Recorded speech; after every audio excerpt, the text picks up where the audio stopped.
also taking care of my grandfather. I knew it was very difficult to even leave him home alone. So it is good to know that there's such programs out there, and with the emergency response system, which we monthly provide, if they fall, they're home alone, they could press the button, paramedics immediately will show up to assist them in getting up or assisting them in any way. Well, that's the worst fear. It is. It really is. I've told the story before, being on the freeway, stuck in traffic, and finding out that my mother-in-law had fallen. And I was still 30 minutes away, and what do you do? Exactly. You know, and it can really drive you crazy. But I want to, you mentioned something about the psychosocial aspects of giving care. I think a lot of people are concerned that when a senior citizen decides to stay in their home, that they're choosing not to socialize with people, but that's not really true. They still want to be active and get out. That is correct. They love to be active. A lot of them, we refer to adult day health care programs, senior centers, and they love to be active in those ways. We provide transportation for them to get out. Very important in Los Angeles. It is very important in Los Angeles. And a lot of them do want to be active. And they even, the monthly contacts and the visits that our care managers provide for the clients, they feel that they are appreciated, that there's somebody there to care for them. That's one. Well, you know, a picture is worth 1,000 words, and Aging in LA recently visited beneficiaries of Partner in Care's Multipurpose Senior Services Program. Pamela Antwine has been looking after her mother, Ellen Pete, first from a distance, and now they live together. And she talks with RN Care Manager Marjan Bijatani. My mom was diagnosed with Alzheimer's in 2000, and I immediately became her caregiver at that time. It was a long-distance caregiver job because we lived in different cities. Was it difficult to be a long-distance caregiver? Well, it was. It's not easy, of course. No. How did you feel when you first heard the diagnosis? Oh, it was a mixture of emotions. I was overwhelmed. I knew a little about Alzheimer's and different dementias, but I really had to go to the research then, the books, to really understand what was happening to my mom. But Alzheimer's was the furthest from my thoughts. Yeah. You know, we never want to believe that's what's happening with our loved ones. Of course. And were resources available, or was it difficult to find resources for your mom? It was a struggle. It was a struggle when she was diagnosed. Then, you know, where do I begin? What do I do in terms? How can I help add quality to her life, whatever is left of it, and keep her kind of in the here and now? I reached out in the community to different resources, Alzheimer's Association, Department of Aging, to find resources to try and help, because with her there seemed to be a pretty fast decline. I noticed a very fast decline going on, and I really wanted to be able to accommodate. Of course. Tell me, how did you learn about Partners in Care, the MSSP program? Partners in Care, wonderful program. I learned about through Department of Aging in my search of finding resources out there. My mom at one point started to lose weight, and her doctor had prescribed a higher calorie diet for her, and Ensure was prescribed, but living on a limited income, we couldn't afford it. And so I had to try and find a way to be able to provide this for her. Fortunately, Partners in Care was able to help us with that while we were waiting for a TAR to be approved for her to be provided with the amount of Ensure that she would need daily to help maintain her weight. How has our program impacted your life and your mom's life? Well, it has really impacted our life greatly. As I mentioned, the Ensure was provided by Partners in Care until a TAR was approved, and it took quite some time. They helped me with other things in terms of incontinence supplies, things that our budget doesn't allow for me to be able to have, you know, extra to provide for my mom. So it's been a great help to us. Had we not been there, how would that have impacted your life? What would have happened? I hate to think what would have happened. I would not have been able to be a full-time caregiver to my mom if it were not for Partners in Care. I would have, you know, financially we're pretty stressed, even still, but there are things that I think my mom would have probably ended up in a convalescent home mainly because she is beyond the point of being in a board and care home, residential living facility, or assisted living. So I think I would have had to look in terms of a convalescent home, and that would have really broke my heart. It's a joy to have her with me. It's a lot of work, but it's a joy to have her with me. It's very gratifying. So we have provided you with respite care. How has that been helpful to you? That has provided me time to be able to get some much needed time to, I call it me time for myself. That has been provided thanks to Partners in Care. Has our program helped you manage your mom and help you keep your mom at home? Absolutely. It gives me that break to kind of be able to revive my energy so that I can continue on with her daily and provide the best care that I'm able to provide to her. And I think she knows that too. Yeah, And enjoys it. I'm sure she feels it. I think so. That was wonderful testimony to the services you're providing people. I was struck by her admission that things can get out of hand so quickly. A diagnosis and an illness can progress so quickly that you don't know what comes next. And by having professionals around you who are already experienced, they can kind of prepare you for those next steps. And that's got to be incredibly satisfying to be able to say to the family, now look, we've got this covered now, but this is what's coming. Definitely, I totally agree. Just to help them out with whatever needs they may have, just to keep their loved ones at home. In this case, was the mom to keep her mother at home, and just to see the smile on her face that we were there to help her out with the needs that she needs, she has to keep her at home. And overall, I think it's been a great experience for her to be part of our program, and it's just, we get so satisfied to see such wonderful outcomes when we are able to be there to help them out and to keep them at home in such as this case. Right. Well, you know, Anwar, it happens in families that somebody ends up being the person that provides the in-home care. Are you able to give counseling to other family members to help them understand what the primary caregiver is going through and what their contribution maybe should be, so that Sure. We provide counseling through a licensed clinician. We also provide various other types of resources. You know, it's important for all viewers to know that this is a state-funded program, and it's available throughout the state of California. And it's also important to point out that we have a collaborative of vendors and agencies that help us do our job. So we have other organizations that help us manage this case. And by the way, all this is very, very confidential. Confidentiality is our number one goal here. Well, we need to talk more about this, but it's time to take a short break, and when we come back, we'll continue our discussion on how to assist vulnerable older adults to avoid having to leave their own homes. Please stay tuned. We'll be right back with more of Aging in LA. The biggest blessing in life is to realize your personal power. So many of us wonder, why are we living? Well, that's why we're living, to help others. Community work brings families closer together. When we help each other, we all get healthier. Doing good for others, doing positive action always comes back around and enriches your life. It's the biggest gift you could ever give yourself. Doing good is good for all of us. Please join us in volunteering. Improve your health by helping others. Visit iparticipate.org. Before approaching an intersection. So that's why two wrong turns don't make a right turn. Now let's learn about tailgating. Hey, that's how I got my ticket. You got a ticket for tailgating? That's not good. That can be really annoying. Doesn't get you there any faster. It leaves you no distance to brake. Which makes it easier to get into a crash. And it also may increase your insurance premium.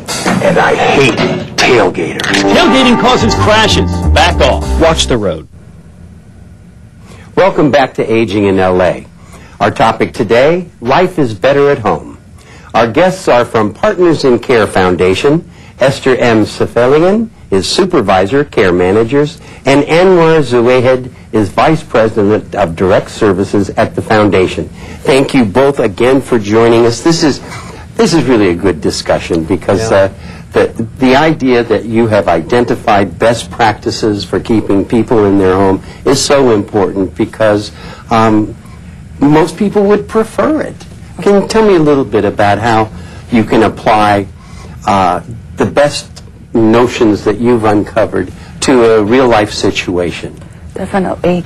It is known that aging at home is preferred more often, obviously, than being institutionalized. Sure. And, you know, it could be the simplest thing, the simplest modifications at the house, such as adding a handheld shower hose to a system taking showers easily, or a grab bar, or a carpet tape to secure the rugs down so they don't fall. The simplest things could help the clients and individuals, our elders, seniors, stay at home and be comfortable and safe at home. And that's the goal, is to keep them as comfortable and as secure and to prevent any falls. That's our motto, just to help them out. I understand. Now, Anne, you mentioned something while we were in the break about how fearful some seniors can be about having strangers in their home or signing a contract, oh, there's somebody's going to take my house. How do you help reassure a senior that these services are not going to end up taking them to bankruptcy court? Exactly. These services are at no cost. They are their benefit that they've earned and are entitled to. It's a state program. We are a nonprofit agency, and there is no contract to sign. You simply sign the care plan agreeing that this is the service you want us to provide. Each client has an individualized, personalized care plan, and based on the agreement with the family and the client and the care managers and of course the supervisor, we all come up with a care plan, and once the client signs, we're able to provide them this needed service. Now, what about follow-up? I mean, elderly people's needs do change. Is that part of what you do by managing or supervising, rather, the case managers? Well, all the care managers actually make monthly contacts to the clients. And every 3 months, they go out to visit the client. And every 6 months, we have the alternate discipline, which meant, like, if the primary care manager is a social worker, the nurse will go out to see the client and assess what they believe might have been changes and how to assist the client even further. And every year, we have a reassessment. Is when we go out there and assess the entire atmosphere, safety, ambulatory equipment usage, medications, emergency response services, just assess the whole situation, the health conditions diagnosis of the client. If they have changed severely, how we could assist to keep them further from being institutionalized. Right. You know, I noticed in the piece that we saw with Miss Antoine that she actually had a hoist to help move her mother around. Now, how would you even know that such a thing exists? Well, that's why we're here for it. Right. You know, we work really, really close with their primary doctors and their physicians in order to come up and fulfill their care plan needs. Our nurses and our social workers are very well trained to be able to identify any medical needs, any safety needs, or anything that they need basically to make sure that they're independent and living at home with dignity. And that includes working with their primary physician and getting the prescriptions needed to install these safety devices or hoisters in their house. Well, a lot of people aren't aware that you actually do need a prescription to get things like a wheelchair or whatever, but that the hoist, I was just thinking the many times that it's physical. You pick this person up to move them into the shower because you don't. We do help with that. Well, and we do help with all the process, even to get a prescription from the doctor. Our care managers will contact the doctor and say, we realize that so and so needs a Hoyer lift, or to assist them, or needs a cane, or whatever the needs might be. And our care managers do make contacts with the doctor's offices to get a prescription. And we do have vendors who we send the prescription out to, and immediately they know the process and how the company works. We'll send out the needed items to the client. Right. I know I have seen too often where the husband ends up trying to take care of his wife, and he's not very good at it. Right. And needs a lot of counseling to come to understand this is not a failing. This is that you are not failing your wife and your marital vows. This is a hard job for anyone. It absolutely is, and we provide counseling and education on how to be a proper caregiver. And you know, we work closely with the City of Los Angeles and their family caregiver outreach support groups, and ask the expert events through our family care partnership program, also at Partners in Care, that would help all caregivers be educated and provide them the knowledge and support that they need. Right. Now, it's very important. If this has piqued your interest, we're going to, again, put the telephone numbers up for you to be able to call Partners in Care Foundation, so you'll have a point of contact. This is it's a challenge, and we read them off again for you. Area code 818-837-3775. or 213-738-8320. And the website is www.picf.org. And of course, you can call the Department of Aging and we'll get you this contact information. So, Esther, do you think that the population of growing numbers of seniors is going to get used to calling on you and other providers? Do you think it's going to be part of their new reality? Oh, I think so, especially with the baby boomers retiring. Yes. They're used to, more of them are used to living at home and living independently, I should say, than living at home. Yeah. And they are going to get used to being on their own more than the current generation. And they are going to rely on little programs like ours to assist them with whatever needs they may have. Anna, that's interesting. Is there an educational outreach for the people who are potential clients? Are you actively telling people, look, we exist and you're going to need us one day? At Partners in Care Foundation, we have various in-services that we do through the City of Los Angeles community to make sure that they're aware of the services that we provide, whether it be caregiver services, multi-purpose senior service programs, adult day programs. I wish we had more time, but that's all the time we have for today's edition of Aging in L.A. I want to give special thanks to our guests from Partners in Care Foundation, Esther M. Sefelian and Anwar Zawahed. Thanks to both of you for joining us today. Thank you, bet. Now, it's time for today's Senior Stat Shot.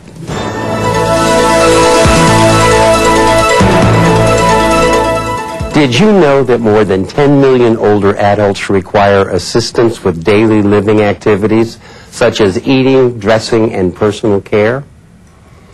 1/3 of older adult Americans rely on Social Security as their main source of income.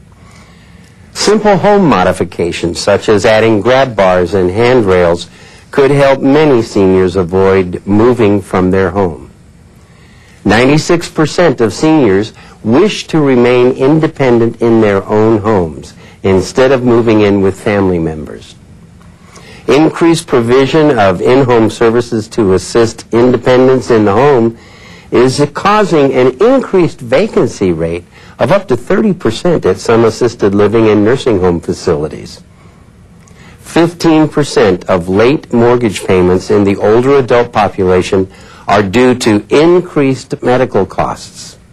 And services to assist older adults to remain at home include home health care, homemaking services, nutrition programs, home safety and repair services, which are available through the Department of Aging. Call 1-800-510-2020 for details. That's 1-800-510-2020 for details. And that's today's Senior Stat Shot.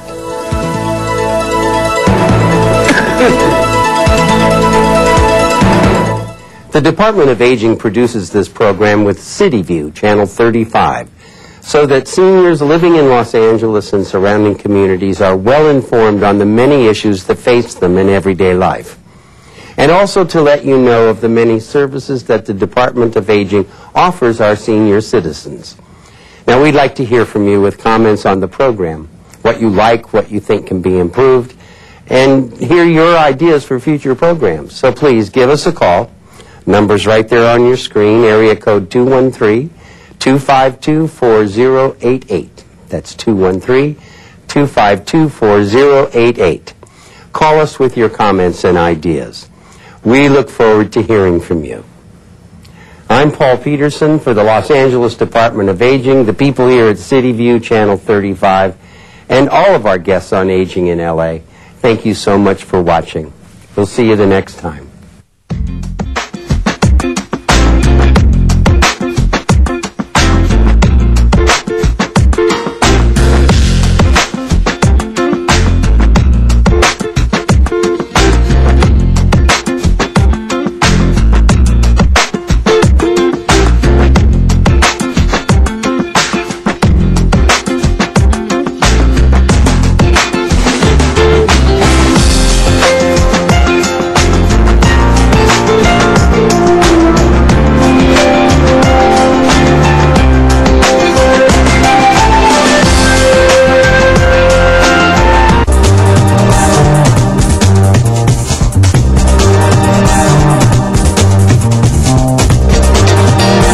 CityView Channel 35. Your city, your channel.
Good morning, Los Angeles, and welcome to the Los Angeles City Council meeting for Tuesday, January 18th, 2011. Good morning to everybody, and welcome to Council Chambers for those who are here with us in person, as well as those who are viewing us through Channel 35 on the city's cable system. I'm Council President Eric Garcetti, and I've been joined by my colleagues who are here on time pursuant to Council rules. Council members Cardenas, Hahn, LaBonge, Parks, Perry, Reyes, Smith, Wesson, and myself. That is 9 members. We're waiting one more to begin the meeting. Councilmember Rosendahl is excused today, so we're waiting Councilmembers Zine, Krikorian, Koretz, Huizar, and Alarcon, who are currently late. Our apologies while we wait for them, and we will begin shortly. In the meantime, our agendas are available in the back. We're also available online at lacity.org, where our agendas can be found as well. And through our telephones, you can call in to 213-621-CITY and listen to any of the audio proceedings of our council meetings and our committee meetings. Thank you for your patience while we wait one more council member. We will begin shortly.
Call the roll, Mr. Clerk. Alarcon, Cardenas, Hahn, Huizar, Koretz, Krikorian, LaBonge, Parks, Perry, Reyes, Rosendahl, Smith, Wesson, Zine, Garcetti. 10 members present. Any quorum, Mr. President? Thank you. First order of business, please. Approval of the minutes. All right, Mr. LaBonge moves and Ms. Perry seconds without objection. Next order of business. Commendatory resolutions for approval. Mr. Huizar moves and Mr. Reyes seconds without objection. Those will be approved as well. Next order of business, please. Mr. President, this is Tuesday, and it's time for the flag salute. I can ask everybody in council chambers to please rise for our Pledge of Allegiance. And Ms. Perry, would you be kind enough to lead us in the salute to the flag?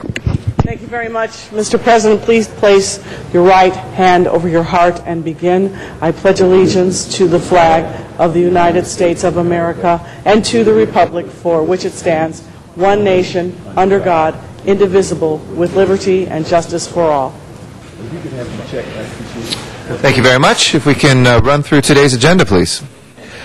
First items on the agenda, items 1 through 16, are items for which public hearings have been held. Item 1 is confirmation of a general manager. Do you wish to hold that on the desk? Yes, please. Let's hold that on the desk. Next items, please. That does leave items 2 through 16. All right. Colleagues, any specials, items 2 through 16? Please. 15 till 1 week? 1 week. So till the 25th. Without objection, we'll continue item 15. Mr. Parks? Yes, I'd like to just make a technical amendment on number 4 and 5. Okay. This information was missed from the committee report. On number 4, we just need to add an instruction from the committee that this process took over a 7-month delay, and we request the city clerk and the treasurer to facilitate the processing in the future.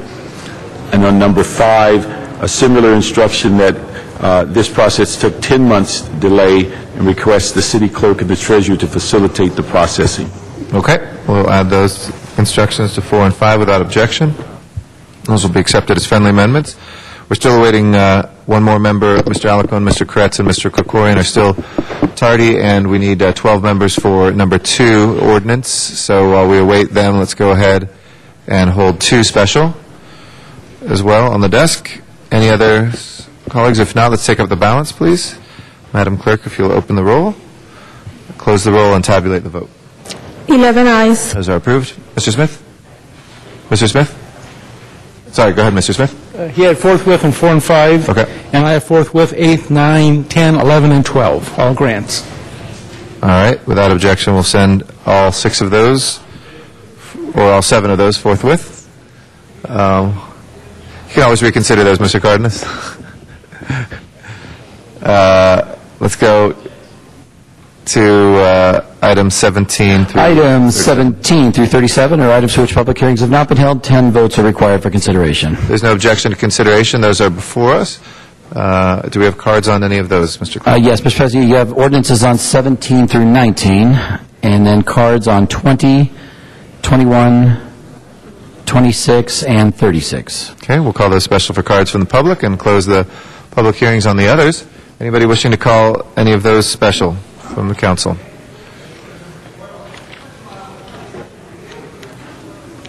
Any other specials from council members? If not, let's take up the balance.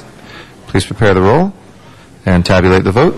11 ayes. Those are approved. Next items, please. On the supplemental agenda, items 38 through 40 are items for which public hearings have not been held. 10 votes are required for consideration, and there is a request to continue item 38 for 1 week to January 25th. All right, without objection, well, then we'll consider item 38. And do we have cards on 39 or 40? There are cards on 39. Okay, we'll call that special for card from the public. We'll close the public hearing on 40. And anybody wishing to call 40 special from the council? Seeing none, let's go ahead then and prepare the roll and tabulate the vote. 11 ayes. Okay, 40 is approved. That will take us to general public comment. We're still awaiting Mr. Alarcon, Koretz, and Krikorian for the ordinances. Yes, Mr. Smith? 40. 40. We'll send forthwith as well without objection. Thank you, Mr. Smith. Antonia Ramirez is our first speaker for general public comment. Antonia Ramirez. She'll be followed by Arnold Sachs.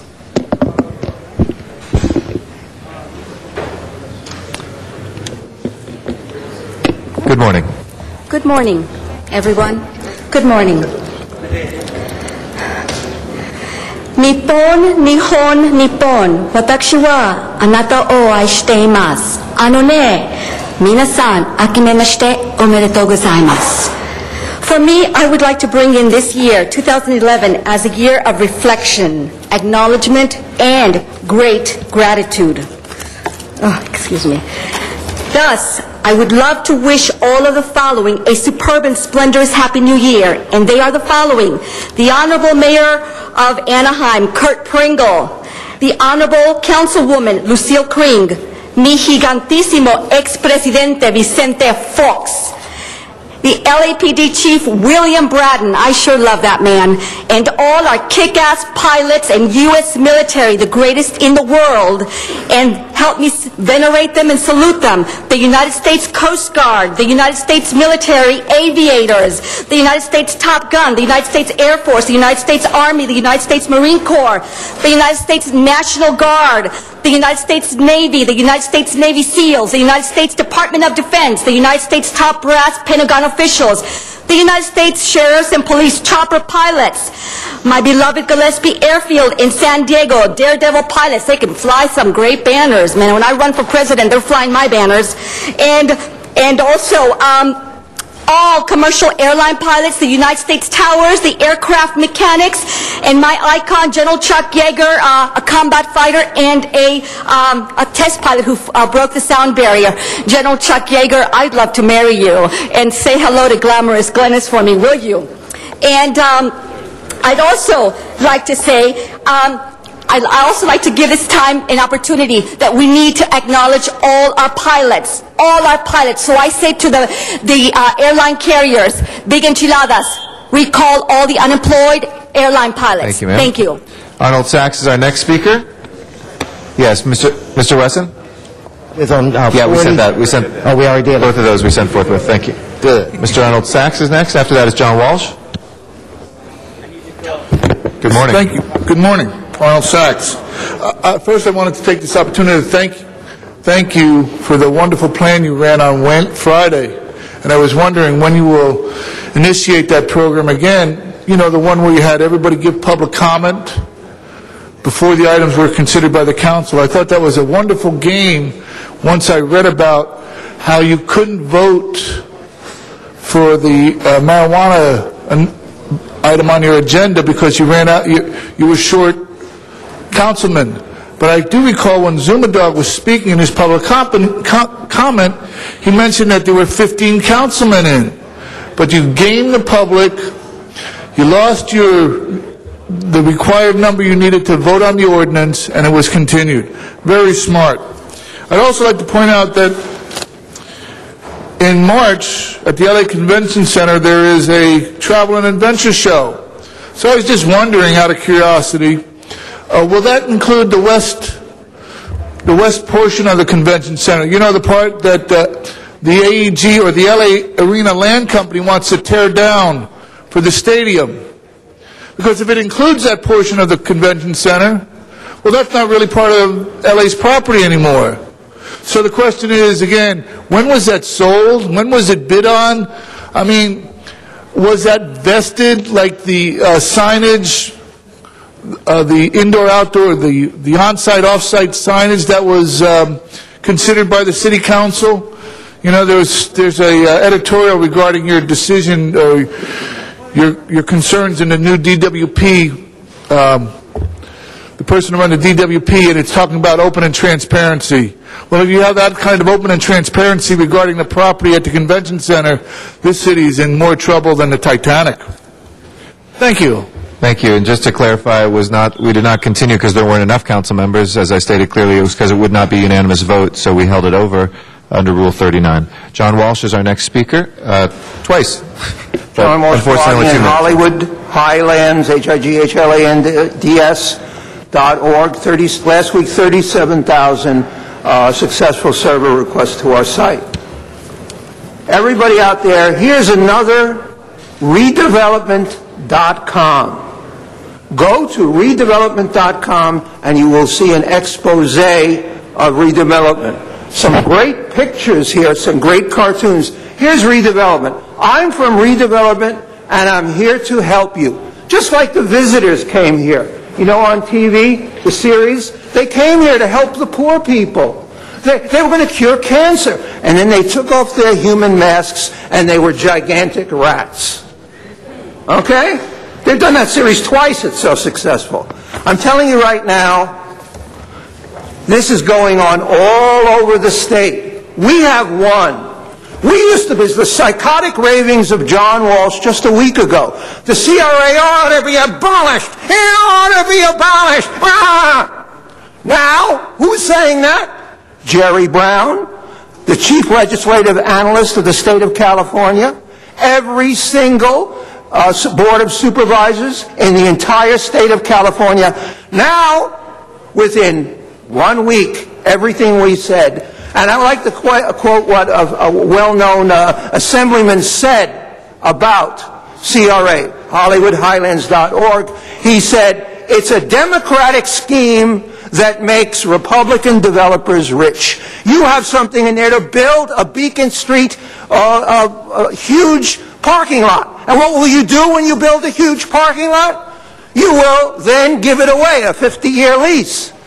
And in 50 years, the city will take it over and tear it down. And what are we talking about here? We're talking about, and who's going to get the contract? Whoever has sex best with the lobbyist. Our next speaker is Candido Maris. After that is Walter Bechtel. Good morning, Mr. President, council members. Happy belated New Year's, and especially happy belated Martin Luther King Day.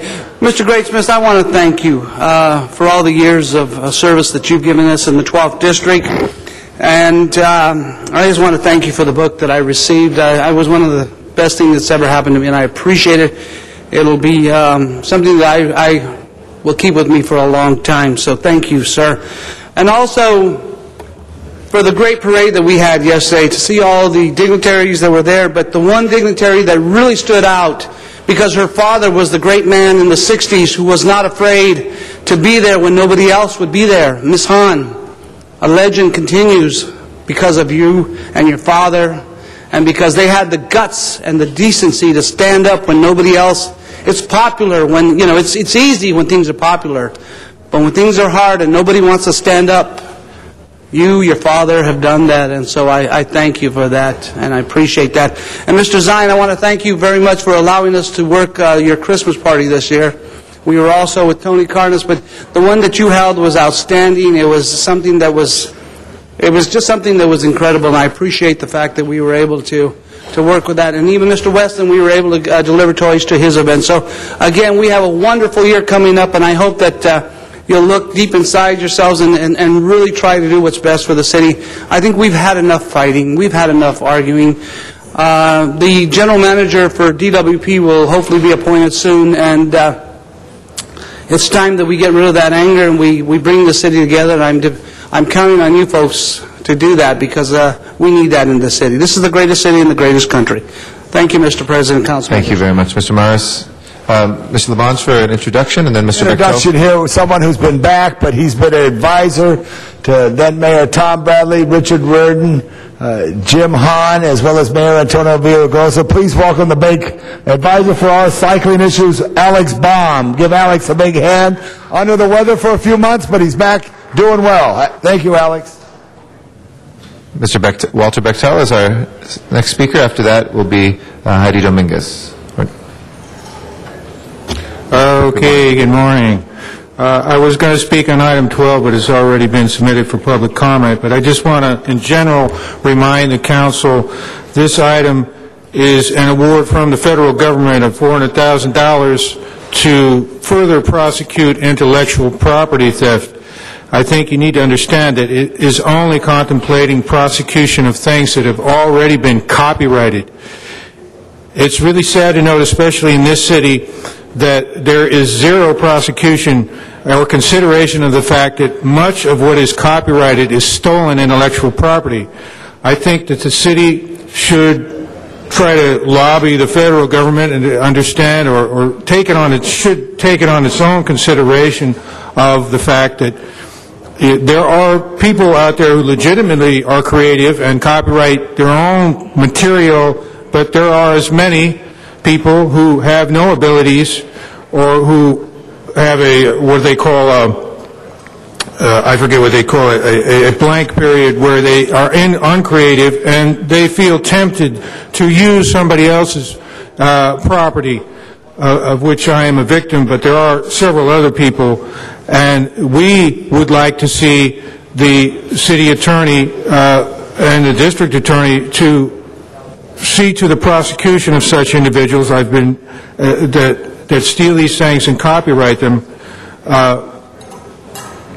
because if you really want the creativity to get going and the credibility of your city as far as investability is concerned, you've got to show the people of the world that you really care, and that the artists who I went to college with, who know who I am, will be sure that you're not just coming out trying to make it look like you care and prosecute something that you really do want to.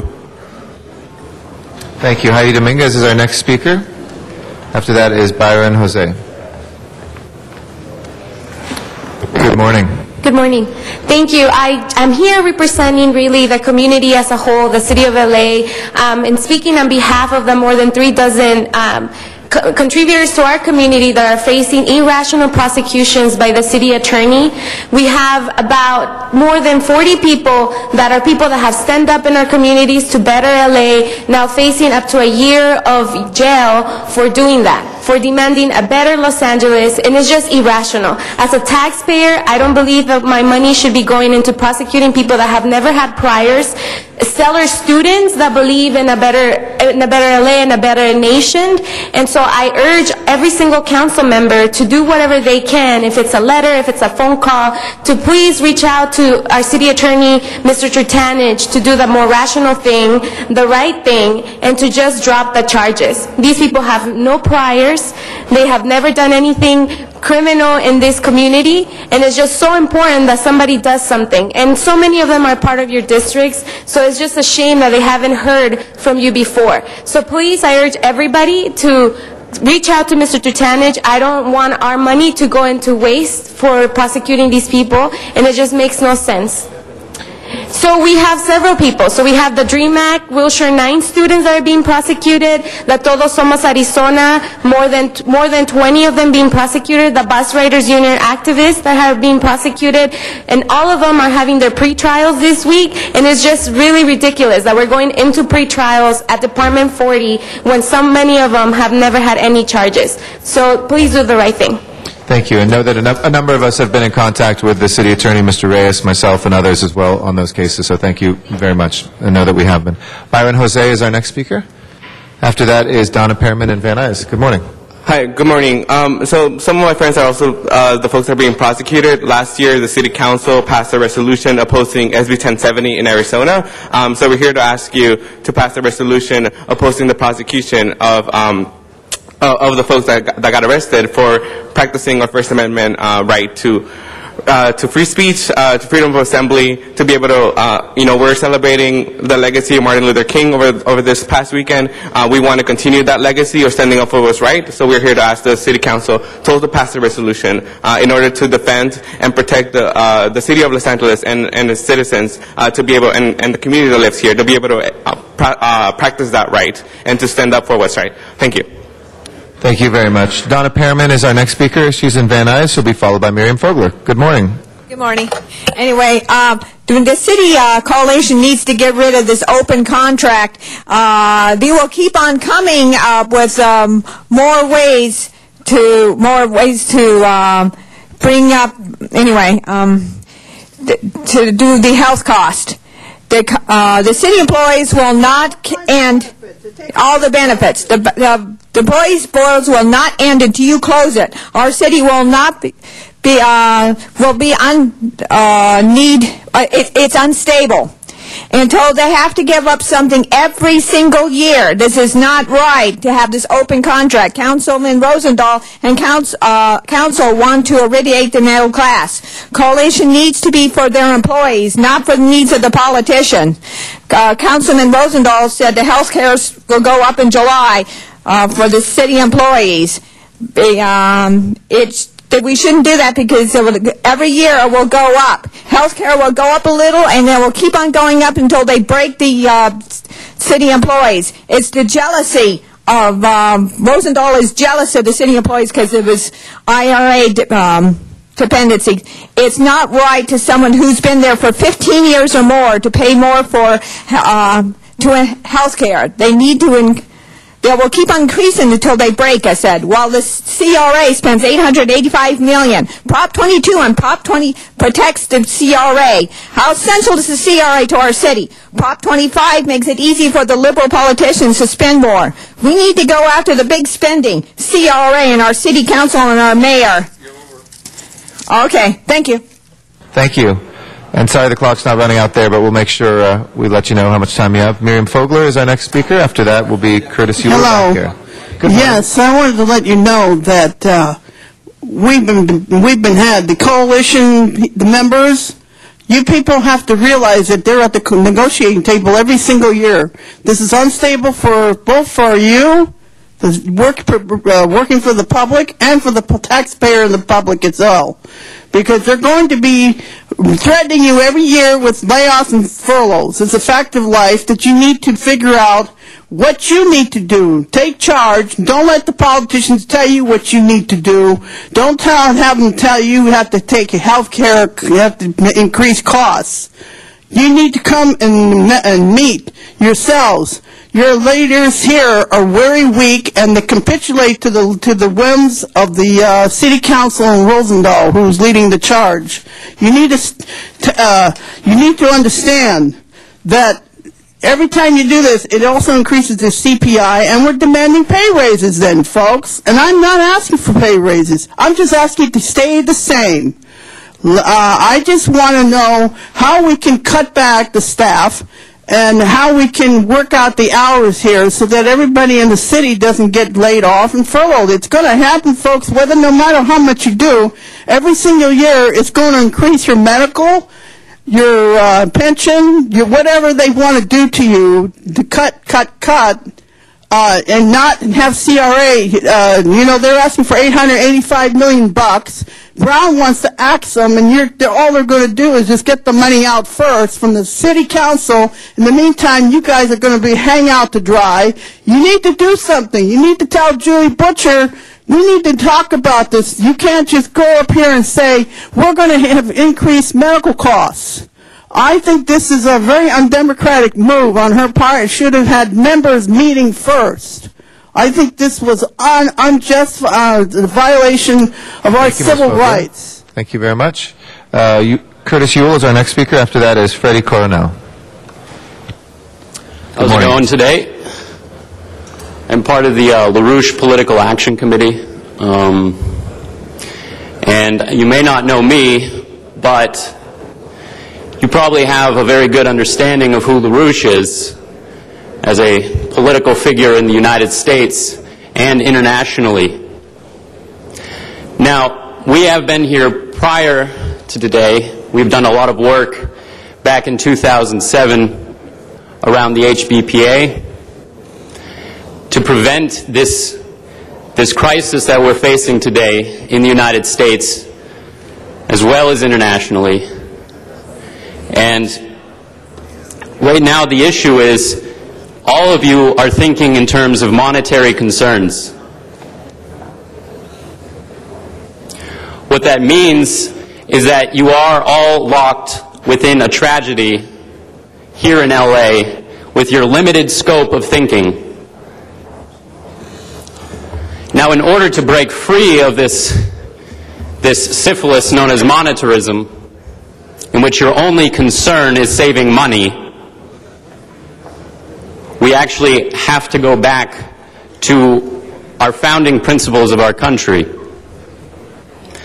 Now, we have a solution, the LaRouche Political Action Committee, as well as our 6 candidates, one of them being Summer Shields up in San Francisco, who is doing outreach to the Sacramento state legislators up there. And the policy is Glass-Steagall. Now, you do not have to cut the budget. That is not your only option. If you enforce your rights into the Congress, you can actually make sure that we do not bail out these dead banks anymore on Wall Street. Thank you. And I also have things to hand out. Thank you. You can hand that to Sergeant Arm over there. Freddie Coronel is our next speaker.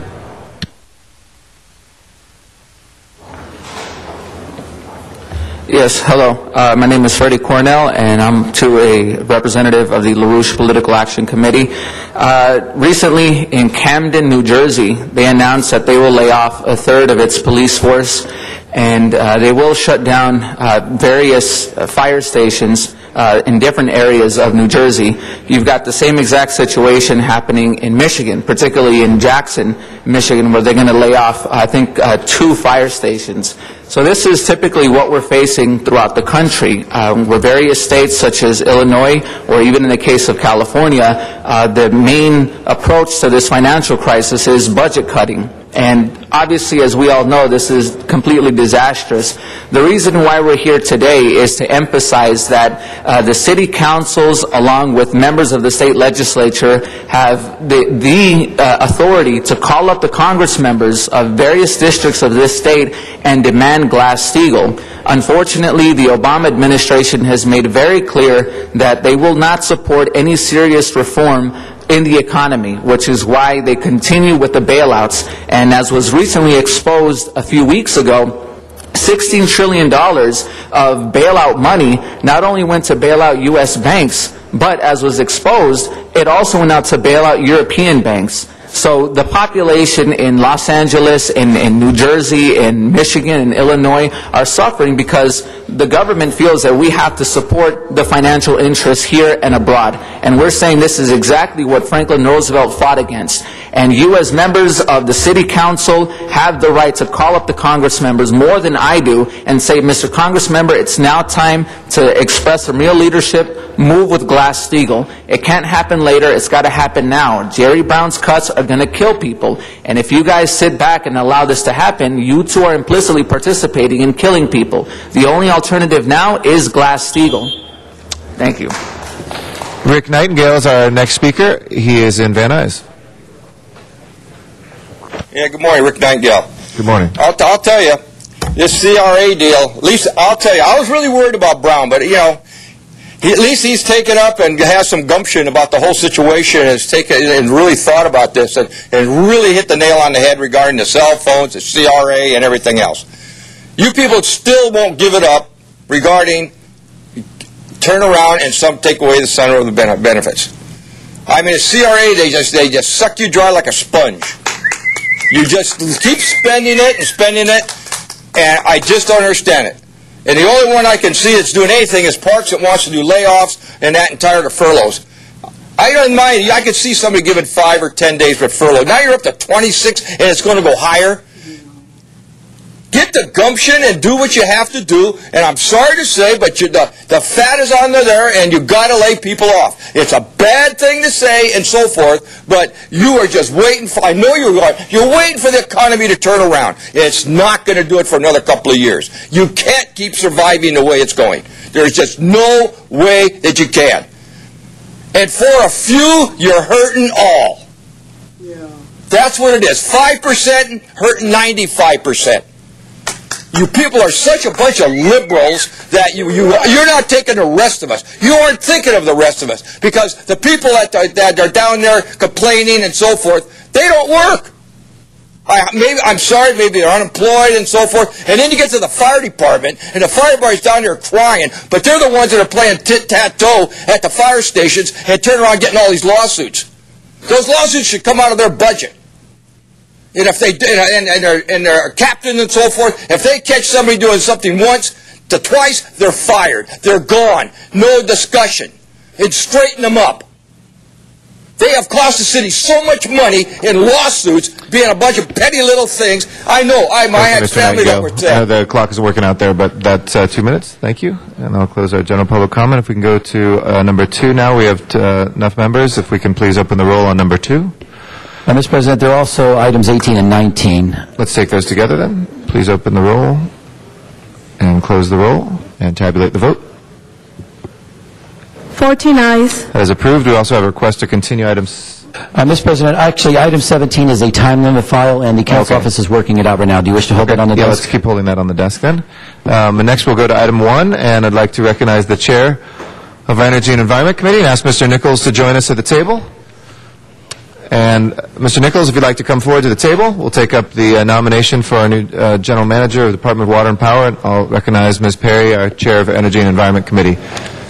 Thank you very much, Mr. President. We had the opportunity to speak with Mr. Nichols extensively in committee, and I appreciate that we had excellent participation from all members of the committee and passes through committee unanimously. I would like for Mr. Nichols to just take a moment and share with you his qualifications to serve as General Manager of the Department of Water and Power. And Mr. Nichols, if you can, because I'm going to run out of time, your experience that you obtained at the Department of Water Resources and the California Energy Commission, and how those skills also translate to this appointment, and your recent utility experience as an energy consultant for Navigant Consulting, and how you intend to make the successful transition from consulting to running a publicly owned utility. That's just a start. Okay. Thank you, Councilwoman Perry. Appreciate the opportunity to be before you here today. And my entire career, literally now 35 years, has been in and around water and electric utilities. And as the Councilwoman noted, it started back with the California Energy Commission in the 1970s on regulatory matters, at that point where I was acting in a regulatory role on planning in California. And then went from there on to the California Department of Water Resources, working on issues related to the state water project deliveries, and power supply issues surrounding that. And for the last 30 years, starting with a firm that I co-founded way back in 1980, seems like yesterday, but it's been a few decades. develop a company that went up to about 375 people. So I'm accustomed to building for a consulting organization, a good-sized organization, and being responsible for that staff and for working broadly throughout my career with public power and public water entities. In that time frame, both back then and in the last 13 years after my partners and I sold our firm to what is now Navigant Consulting, have stayed in that same role, principally working not as a typical consultant. And that is, I've worked in not only developing strategies and plans for utilities, but then carrying those forward, working as a part of management of those utilities in implementing those plans. So I've dealt with the issues of budget, of long-term planning, of the nexus between working with elected officials and appointed officials and the working staff and management of those utilities. Some of the key areas that I think brings particular relevance here to the department is I have worked, of that 35 years, over 25 of those have been here in California. More extensive of those has been back during 2001, and literally every year since. Was brought in by the governor and brought in a large team to work with California Department of Water Resources to literally help keep the lights on during the energy crisis that plagued those outside of Los Angeles Department of Water and Power, who frankly did a very excellent job of keeping their lights on and dealing with those issues. Through that process, I've dealt with very large budget issues on power supply, had to advise and work and help purchase power in amounts of over $15 billion. Dealt with trying to work between the governor's office, the state legislature, the other investor-owned utilities in the state, the California Public Utilities Commission on issues that were unheard of in terms of the cost that we were incurring, the reliability issues that the state of California was dealing with. So I'm no stranger to those issues, and I'm no stranger to dealing with issues of that scale and size. I also had the experience in working with the governor of New York to help them come up with a plan to try to reduce the cost of power supply on Long Island, a 3 million population and million electric customers. Developed a plan to do a negotiated acquisition of that utility. It was a $7 billion transaction. And I didn't just advise and go away. I worked through them to come up with a plan, helped them negotiate that. There was extensive negotiations with the union, the IBEW, on that. We worked out a very collaborative plan that worked to the benefit of all parties. And then I stayed on. After we did that acquisition and closed a $7 billion transaction, I stayed on for 2 years as a member of senior management to train their people, hire in the COO and CEO behind me, and move forward with that plan as basically a seconded member of their management. I've worked in the water industry as well, clearly more so in the power side, but in the water industry I've worked with the merging of water utilities, with capital planning for water, with budgets and rate work in the water industry, both in California and in Nevada. Mr. President, my time is still going as chair of the committee. Can I go to my next couple of questions?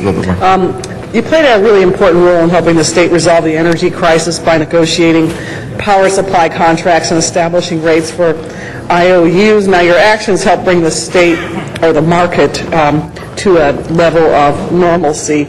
Could you discuss your experiences on that and how DWP can benefit?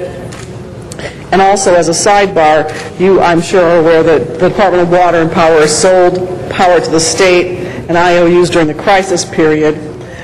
Subsequent to that, the Department of Water and Power and the city were sued for making a profit on those sales. Ultimately, the city prevailed and won the lawsuit. And I think some people felt that this was a fairly egregious action by the state, and I wanted to get your thoughts on that particular matter, too, for the conversation here in Council. Thank you, Madam Councilwoman.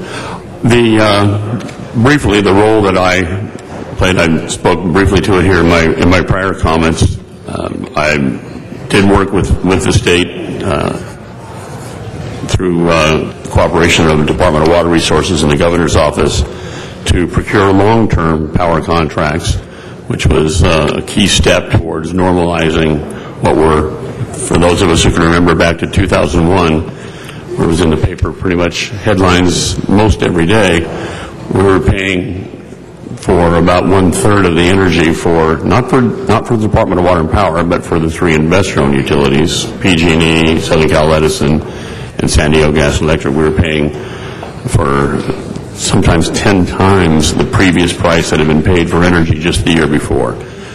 So my responsibilities were to identify first how much energy would we need, where it might be coming from, who were the prospective providers of that, how can we bring them to the table to sell at a fraction of the price that they've been making in the short-term market, and bring some control to the energy market. We carried out that process. It was a significant team of which I had a major part, but the Department of Water Resources staff, others as well on that. Through that process, going to your question, I, both prior to that time and certainly even more intensely at that time, gained a very strong understanding of where the power supplies are, not only in California but in the U.S., how you can make delivery of that, what their costs are, and additionally what some of the market flaws were that created that problem to begin with. You mentioned the issue with respect to the dispute and litigation that existed between the Department of Water and Power and the state of California. I can tell you that while I did have some involvement with respect to resolving disputes with respect to the long-term contracts, I personally was not involved dealing with any of the matters associated with those short-term purchases. The department, along with many other suppliers, utilities, and owners of generation in California, were supplying energy to the state on a short-term basis, just literally to keep the lights on. The department was one of those, and in terms of disputes that arose between those parties, that was a matter that was dealt with by the Attorney General's office and others. I wasn't involved in that dispute. I can say it was certainly helpful to have the department available to provide power during those, no pun intended, dark times. I'm over, so I'll press my button again, if you'll clear it out. All right. Mr. Reyes is our next speaker. Thank you, Council President. Good morning, Mr. Nichols. Good morning. I've been working with the Department of Water and Power on various water and river-related issues. We've developed an excellent communication. Some activities that I'd like to see continue are the following: working with the DWP and sanitation on recycled water and standards to maintain ecological habitat in the Los Angeles River now and in the future. Working with the economic development staff to support the Los Angeles River revitalization through partnership programs, joint grant applications, river support, and maintenance. Looking at water storage and groundwater cleanup with legislative assistance. I'd like to know what kind of assurances I can have that these activities will continue, and do you see the Los Angeles River as a priority in your department? Thank you, Councilman. Well, clearly the issues you speak about in terms of cleaning up water contamination, enhancing the use of recycled water, and improving groundwater recharges, those are all programs that the department's working on now. I know they've got an important, as we're looking at increasingly scarce traditional supplies of water, those issues continue to be important to the department. They will continue to be important to the department under my watch as well. With regard to planning efforts associated with the LA River and planning, I'm sure the department will be pleased to work with you on that. There's obviously lines of responsibility that differ between the department's role as water and power supplier as opposed to a planning organization. But coordinating those plans, knowing what you need and where your needs can dovetail well with the plans and efforts by the department will be an important priority for me. I believe that the objectives are, as you say, parallel. I think the question is, how do we break down the silos that exist between departments? And that has been breaking down. Department of Sanitation has been tremendous. Department of Engineering and Public Works have been tremendous. Working water and power. So we see this synergy emerging along with planning and the redevelopment agency. So we have traction. We see results. A lot that we see now is hard to be, it's not as observable to the public eye because of all the infrastructure work that has to occur below ground and all the pre-development issues that need to be addressed with the city, the state, the county, and the federal government. But in that process, the question of job creation, Department of Water and Power, how does it see itself as a job creator given these goals and principles that Water and Power was founded on? But now as we emerge into this new economy, looking at ourselves as being more independent, given the state of our federal and state government, where a lot's going to be pushed back on us, how do you see the job creation element in relation to the Department of Water and Power? Well, the department, given its role and prominence in the city of Los Angeles, clearly has a role with respect to that. I recently, can't recall whether I've discussed this in discussions with you, Councilman, but recently finished up a plan for the state of Washington that was looking at what can they do to try to use clean energy as part of a growth for local jobs. And how can we prioritize that? What can be done? How can it be done in a manner that is done cost effectively yet builds not only short-term but sustainable jobs? I've done work on that. We prepared a plan there. Quite frankly, it's probably more difficult in the state of Washington than it is in Los Angeles. I think the department is in a position and has recognized the importance, for example, of energy efficiency as being those types of things that are done here in the city. Energy efficiency, in my experience, as an example, is the number one job creator of clean energy opportunities. So that is but one example that I think can do that, and we're happy to speak with you with regard to other things that can be done between the department and the city and other areas. I want to thank you and also want to apologize. I sit in the Goal Line Authority and we go through the MGIR review and it's in San Gabriel. I have to leave for that. But I do stand in support of you, sir. I appreciate your frankness. I think one of the few people that knows that there really was a Mr. Water and a Mr. Power at one time. And we shared that story. But I look forward to working with you in the future. Thank you very much. Thanks, sir. Thank you, Mr. Reyes. Mr. Cardenas is next. Thank you very much. You touched on my first question, which is something that you said in committee, and we had a dialogue about this in the Energy Committee, and that is that you basically mentioned that the cleanest energy is energy that's not used. So reducing consumption of energy, having efficiencies on both the water and power side is something that is, I believe, that falls right on the lap of the Department of Water and Power. You legally can expend funds to educate your populace or your consumers, etc., business, residential, things of that nature, but yet at the same time, we've seen some activity from the Department of Water and Power. We've seen a lot of talk about green energy, renewable energy. It's kind of the sexy thing to talk about. But at the same time, we haven't seen very much activity or a robust, aggressive plan on utilizing the resources of the Department of Water and Power to educate its ratepayers and get them to reduce their consumption by 10, 15, 20, and sometimes even 30%. Do you plan on making it a higher priority as you would lead this department? Well, Councilman, I'm not sure that it's been a low priority with Well, I've been here a while, and I'm describing it as a lower priority than the rhetoric and the talk and the money expended when it comes to green or renewable energy. Well, clearly, the issue of educating and informing customers is at the top of number one, the lowest cost effort is to educate your customers as opposed to paying them not to use energy. And I think you'll find that as we have looked, as an industry, I will say broadly, have looked at energy efficiency programs and where they succeed and where they fall down. They succeed more when you have a better understanding by the customer of how they use energy, how they could use energy alternatives. I'm highly supportive of that. I've worked with other utilities to help them dovetail education programs along with specific measures and actions that are taken, and would anticipate that would be a part of the department's program as they go forward.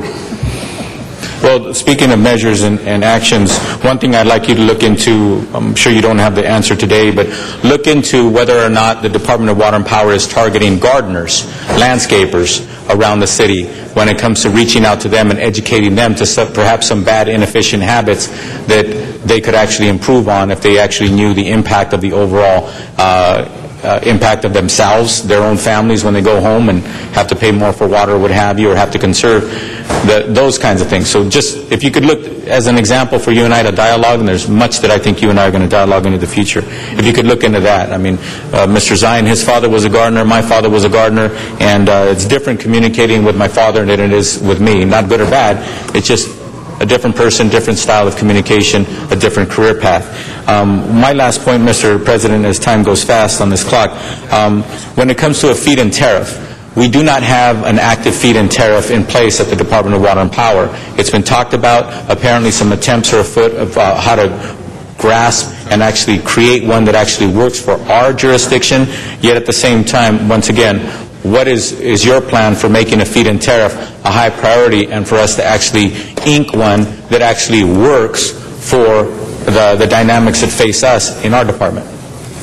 Well, Councilman, I think your last point is a particularly important question. That is, how do you put together a feed-in tariff that works for the customer and works for, that is, a customer is an individual who takes a specific tariff, receives a payment for putting renewable energy at their home or business, and in return making certain that the cost associated with that fits in a manner that's consistent with our overall costs and doesn't create undue rate pressure. That's a tension and a challenge in structuring that, and there's been a fair amount of fairly recent experience, not only in the U.S. but more so globally, in doing that. I think it's an important tool. I think it's a tool that should be evaluated, but I think is kind of consistent with, I think, some of our past discussions at committee. That issue needs to be done in a manner, in a kind of a pilot scale, such that you're getting a good understanding of customer response and what you're actually getting for that and the costs associated with that before you expand it. And I think those have been some of the lessons learned by others. Certainly willing and anticipate that we'll look into that issue. Thank you. Ms. Hahn is our next speaker. Thank you. You have an extensive background with utilities on the regulation side, investor-owned utilities. I've worked myself for an investor-owned utility. I think there's an advantage to being a publicly owned utility, and you might want to even give us your angle on the advantages of being a publicly owned utility. But I think the public part of our publicly owned utility is at a point now where there is mistrust, there is cynicism, there is a feeling that there's a lack of transparency. What do you see as your role in restoring the public's trust to DWP? What do you think is your role in working on transparency, accountability, efficiency, and reform is certainly the buzzword out there in the public. We've got a ballot measure that deals with putting in a ratepayer advocate. So you're coming in with great experience. I'm not questioning your your experience or your intelligence, but we've got a publicly owned utility where the public is unhappy, and I think that makes a difference in terms of us achieving our common goals and our common agenda. So I'd like to hear what you think your role is, as opposed to the commission, as opposed to the staff, as opposed to this regulatory body here in the City Council. Thank you, Madam Councilman. Going back to your first point, and that is, yes, I think there is an extraordinary advantage of having a public power and public water utility. Cost of capital is a big one. Both water and power are really capital-intensive businesses, as we increasingly, unfortunately, are seeing in the department as we're dealing with some of those issues. So having a lower cost there helps significantly. And the other part is accountability. I mean, you don't see investor-owned utilities have a public review of who they bring in as their CEO, for example. So the very fact that I'm here speaking with you before you today, I think is a good example of the benefits of public power. I very much believe in transparency. I recognize, and to the extent I didn't recognize, this council and others have made it abundantly clear that there's an issue with respect to transparency. And I believe that actually there have been some good strides made that direction under the watch of Interim General Manager Austin Buettner. I think the management of the rest of the management of the department is on board with moving that. It will be a significant priority of mine from the perspective that there are some really tough decisions that we have to make. There are not easy answers, and there are cost pressures on both the water and the electric side that we need to be fully aware of. There are choices. We need to know what those choices are. You all are the policy parties that invoke policy. I want to help you be better informed with regard to what are those alternative policies that could be undertaken, and what are the effects of those in terms of costs and rates going forward. The department, I think, is starting to move in that direction, and it'll be a very high priority for me, starting with this next budget process. That budget process has now been changed to be aligned in timing with that of the city budget, and I think that's a good thing.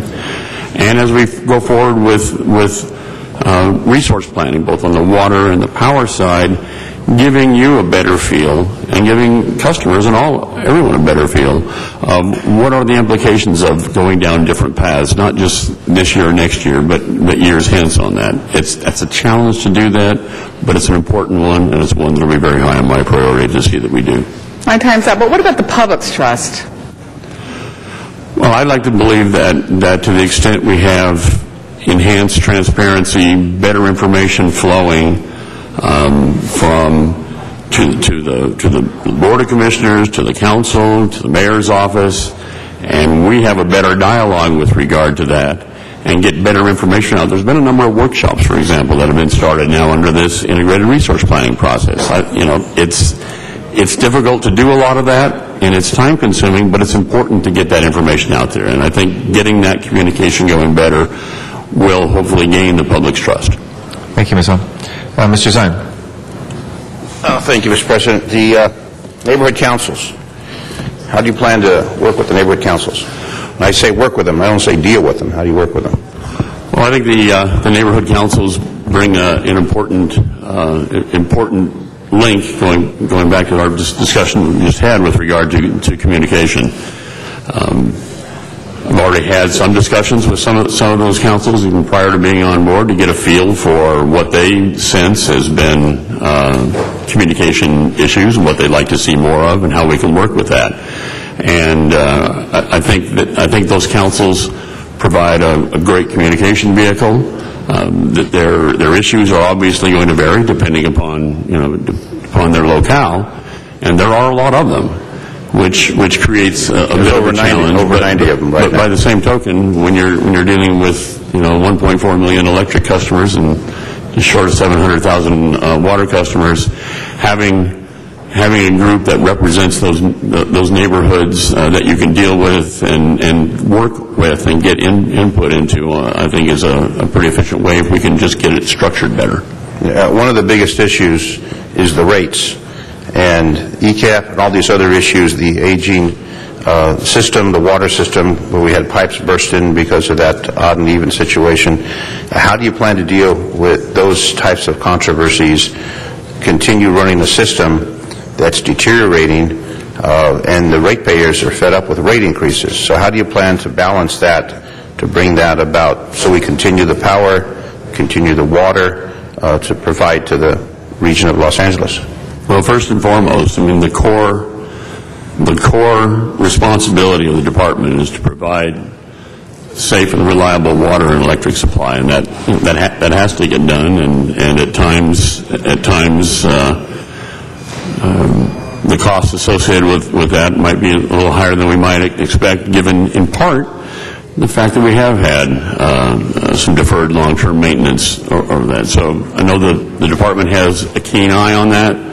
I think what I'd like to be able to do, again, through the budget and the planning process, is to get better information out there on what do we think we need to do in dealing with that deferred maintenance, making sure that we're doing a good job prioritizing those, and get a better handle, and I think it's not that they don't have a handle, perhaps a little better communication on what that looks like on a longer-term basis as a part of the total cost and the effects that it's going to have on rates. And there's two more issues. One is this weekend in my district there was a power outage. A local Temple Shomrei Torah, was going to have a concert. They had no power. That whole area was blacked out. I talked to your representative, I think she's here, where is she? She's there bowing her head. She did a great job contacting her to get things moving along. It turned out that it didn't get turned on until 5 o'clock in the morning. But talking to the crews that were down in the vault Saturday night, it was 9, 10 o'clock at night. They're trying to put this together, the underground system. They had a break, and they were searching, a number of crews trying to figure out how to bring it back on. I want to compliment the folks coming out late at night, and I guess they got crews 24 hours a day that service that, but your representative was right on the phone taking care of business, not only in front of me, but the rabbi at Temple Shomrei Torah. I want to acknowledge that. The direction of the department, we've had a number of general managers in the last few years, and each general manager comes in with a different direction. We're going to do this, we're going to do that, this and that. What is your goal as a general manager of this department, the direction? You come up with something new and innovative, or are you going to get down to basics and try and keep the system alive without bankrupting the taxpayers? Well, clearly we have to do the latter, and that is keep the system working and functioning without undue rates increases on a go-forward basis, and working through that balance to get there. That's the blocking and tackling of the daily work to get things done. I think the difference that I would like to bring forward, and I think it's a difference that's already started this direction prior to me coming on board, that is providing a better understanding of what are those pressures on that are driving rates higher.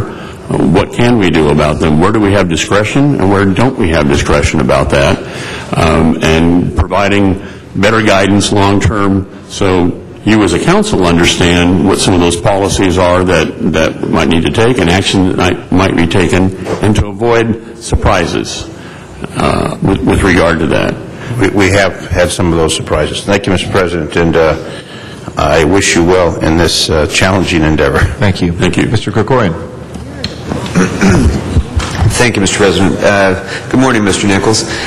We've had a couple of opportunities to talk, both privately and in committee, so I think most of my questions have been answered, and I have to say that your breadth of experience is vast, and I think will be very helpful in this position if you're confirmed today, and I'm very impressed by it. What I think may be the greatest challenge you would face in this position, and the greatest challenge that the department faces, is what was touched upon by my colleagues, and that is the crisis of confidence in the department. And first of all, I guess I'd like to know whether you agree that there is a crisis of confidence, whether justified or not. Would you acknowledge that, in fact, the public right now has a difficult time in having confidence in the department and its leadership? Well, I think the fact that we're discussing it here today is probably pretty good evidence of that.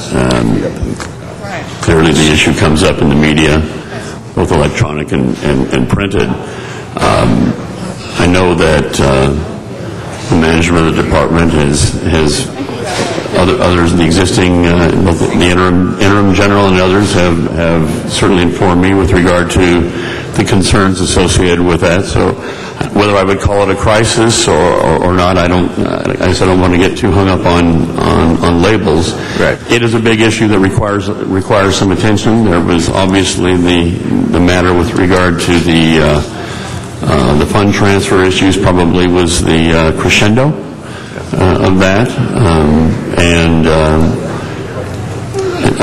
I think sometimes from those types of circumstances, people can rally around and say, how can we do things differently and how can we regain that? I think the department, I've seen from the exposure I've had with the management and the staff of the department now, discussions with the mayor's office, discussions with this good council, I think there is a solid basis to be able to reduce that concern and regain the public trust and move forward on a proactive and favorable basis. I agree, and I'm seeing that as well. And so what I would like to ask of you are two things. One, will you commit to ensuring that the ratepayer advocate, if approved by the voters in March, will be provided with whatever information is necessary to be able to do a comprehensive job of increasing transparency and accountability as the public expects, number one. And number two, can you please describe with a little bit greater specificity what tangible steps you think the general manager can take over the course of the next year or two to begin to change that perception that there is a culture in the DWP of a lack of transparency and accountability? And then what tangible steps will you do, would you envision and will you commit to today to improve the relationship and partnership between the department and the City Council? See if I can take those in order, Councilman. First, with regard to the issue of ratepayer advocate, I've worked collaboratively with ratepayer advocates, both in the state of New York and in the state of California here with Public Utility Commission's Division of Ratepayer Advocates, as well as outside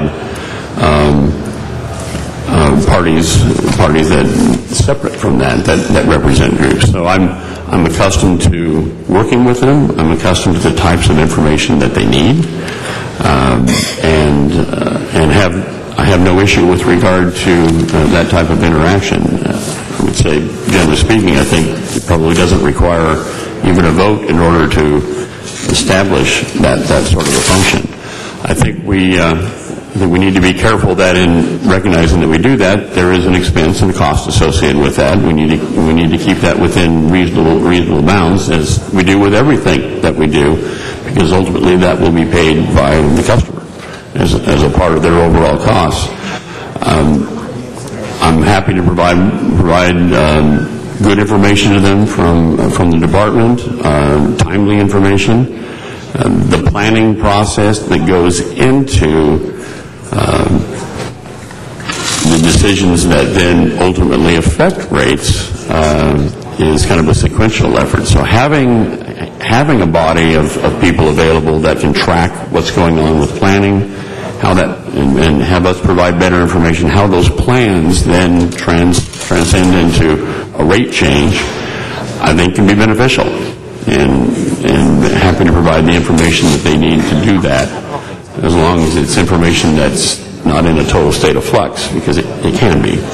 I think the specific steps that I see myself taking here are continuing expanding upon steps that are in progress that you probably have not yet seen, just by virtue of where they are in the planning process, and that is getting better information on our budgets, both water and power, and getting you, the customers, and if at such point that they are created, a ratepayer advocate, information on what are those plans, what are the budget items, what are the big items, which items do we have control over, which ones don't we have control over now, which ones might we have control over in years hence, and what policy choices influence those costs on a go-forward basis, and making that process more transparent as opposed to just I view what I'm hearing is a perception, and perhaps real, that you're giving it a fait accompli with regard to here are the rates, take it or leave it. And that's not a good working situation for the department nor for you, and I want to get steps that will make those decisions going into that something you'll have some transparency to prior to being put into that up or down on a rate. Thank you, Mr. Lamont. Thank you very much, Mr. Nichols. Welcome. Did you know there was another Mr. Nichols who was the general manager of Water and Power? Mr. Norman Nichols in the late 80s. That's correct. No relation, however. No relation. I did know no relation. You know, Mulholland probably sat at a table like this in its time as he served. There's great history to this department, which is real important. And give us an overview as far as public power in the state of California. I know there's about 12 or 14 municipalities in Southern California, but give us the overview, Edison, PG&E, etc. Well, public power has been in the state of California since electricity was flowing to light bulbs. And you know, obviously the department is not only the largest in California, it's the largest in the United States. But we have about in the order of 35%, my recollection of total public power or total electricity in the state is provided by public power utilities. Why do you think public power was created in the sense here? What was the division in the road that made people say we wanted public power as opposed to private? Well, it really started out, you go back with a few exceptions, and there are a few exceptions, public power started first, and it was literally at a point where you're starting the light bulb's invented, the generation is invented, and suddenly the prospect of being able to create street lighting and such came about, and city fathers got together and decided how we're going to go about doing this, and there wasn't such thing as a private entity to do that. Government took the first step to do that, and going back to most of the public power entities in California, if not throughout the nation, that's how it got started. In some cases, the Sacramento Municipal Utility District is an example. Back in late 40s, they came through and acquired, through a very difficult process, acquired the system of investor-owned utility at that point within the boundaries of Sacramento. But that's not the norm. Right. Throughout the world, in let's say states like New York or Florida, Texas, is there a mix of public-private? There is. There is a smaller mix, generally speaking, in those states than there is in California. Right. And in general, though, I guess the benefit that kind of comes out of this, I think customers, and if you want to call them ratepayers, I prefer to call them customers, benefit from the prospect of having a public power entity and an investor-owned entity, because they kind of play a check and balance on one another. And in that regard, in a very broad sense, there's kind of a sense of competition that probably inures to the benefit of the ultimate customer that pays the bill. Well, I'll push my button again, Mr. President, because I'm over time. But one question in closing: Edison and Los Angeles Department of Water and Power, how are we in relationship on the power side? Cost to our consumer, cost to business. Overall, average costs, you're about in the order of about 15% lower cost than Edison is. For both business and for residential? I'd have to double check to see what the split is between those. I think that's a big selling point of the importance of this. Thank you very much, and welcome, Mr. Nichols. Thank you very much. Mr. Garcetti. Thank you very much, Mr. President, and congratulations, Mr. Nichols. Enjoyed speaking with you privately as well as this conversation here today. Thank you for the experience and the intelligence that you bring to the task, and very much looking forward to working with you, and pleased to hear the answers to most of the questions I think I probably would have covered ahead of time that I know my colleagues have already hit on. A couple things I wanted to point out that especially emphasis on energy efficiency I think is really a place where we can do a lot more as a department. It's the best bang for buck. It's the best job generator, as you mentioned. I look forward to working with you around that. Your discussion around ratepayer advocate and making sure we get it right and make sure that it's something that helps you with your job as well as reestablishing that trust with the public. A couple questions I have, and I'm just going to say what the questions are and then give the time to you to answer them. So I'll say them in sequence real quick. One, in looking at, and I know we've talked a little bit about renewables, but specifically on coal, and you've raised that. To the folks that are asking that DWP completely wean ourselves off of coal, what is the cost to that? What's the cost of not doing that? I don't mean just in strict dollar terms. And what's the sort of likely timeline and scenario for doing that if that is a goal that you would like to work on with us? Two, with the implementation of Assembly Bill 32, the importance of positioning us as a public utility that has been a dirtier utility, at least by carbon emission standpoint, what we can be doing to make sure that the implementation language at the state is right and what you would like to do to lead the fight on moving that forward. And then lastly, just in terms of this economic downturn right now, beyond the energy efficiency piece I think is great, and we've got stimulus dollars coming through that will generate jobs. But DWP has always been a great economic engine for this region. Many of the business associations were founded by or in close consultation with the Department of Water and Power. We've had that be an ongoing program, but it's kind of gone in many different places. What role does a utility, a public-owned utility these days, can it play in the midst of an economic recession like what we have to generate jobs both inside and outside it as an entity? So it's that, the AB 32 and the coal questions, if you'd be kind enough to answer. If you wouldn't mind, I'll take the latter one first. Kind of following up on the discussion that we just had with regard to public power, one of the first and foremost things that you can do to try to help out of a recession is to induce business to create jobs. Having lower cost of power and as well as favorable cost water are important. As a brief anecdote, I was retained by the state of Louisiana to assist them in helping try to determine what amount of dollars should go to the city of New Orleans for their investor-owned utility there, because the very first thing that was important to them post-Katrina and that hurricane was rebuilding their utility system so that they had ability to bring businesses back to provide jobs and bring people back. So that just having that lower cost is an incredibly important piece of an economic development plan, and I think the department is in a good position to do that. I believe, in fact, First Deputy Mayor Austin Buettner is pushing hard on that issue as well, and I think the department's well aware of the role. I'm well aware of that, having work that I've done in trying to work through utility efforts and clean energy efforts to help bring about that. Going back to the issue with respect to coal, irrespective of what you might do around renewable energy and energy efficiency, burning less coal is going to get you more closely to achieving the overall goal of lower greenhouse gases, obviously, and it's the most difficult fuel that we burn for power supply that does that. That said, it also happens to be one of the lower cost options that we have. The department is already on a very strong process, working with its other joint purchasers and in some cases owners of the other coal assets to look at what are the options going forward. Some of those plans will be coming out over the coming months with respect to that.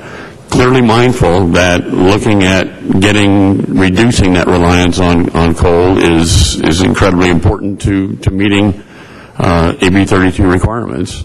And irrespective of AB 32, lowering the the greenhouse gas emissions from our power supply portfolio. I think if we do that and we look at that, we got to be very mindful of what those costs are. I know the department's looking at it. It'll be very high on my agenda to make sure, again, going back to the issue of let's be clear about what the options are. Let's look at these policies and let's look at these costs to make sure we know what we're getting into as we look at those different options. And there are several options that can be in terms of cutting back, cutting out, replacing. And those options will be on the table, and they'll be, I think, very well vetted before we make a final decision going forward on that. Going back to AB 32,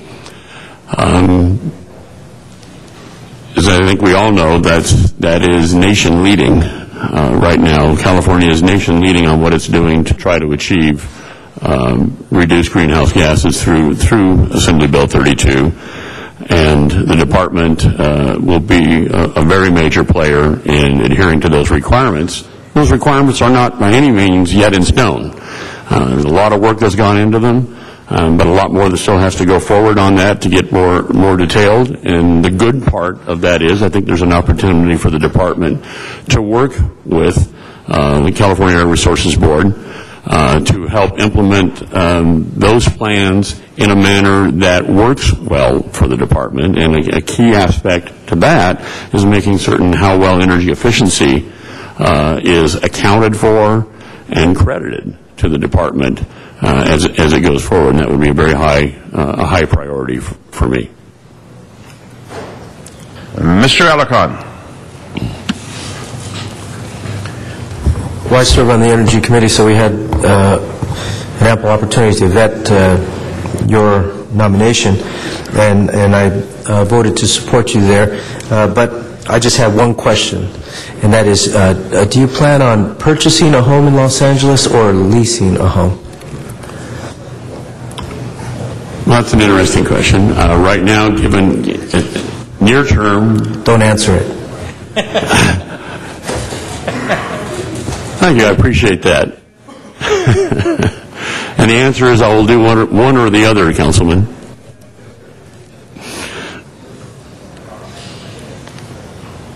Mr. Alarcon, you finished? Well, that was pretty quick. Ms. Perry.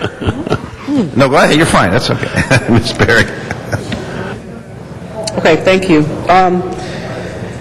I know we talked about this committee, but I just want you to share it with the council members. You know that the department will be proposing rate increases for both water and power in the coming months, and that the council has a mandated role in analyzing and considering these rate requests.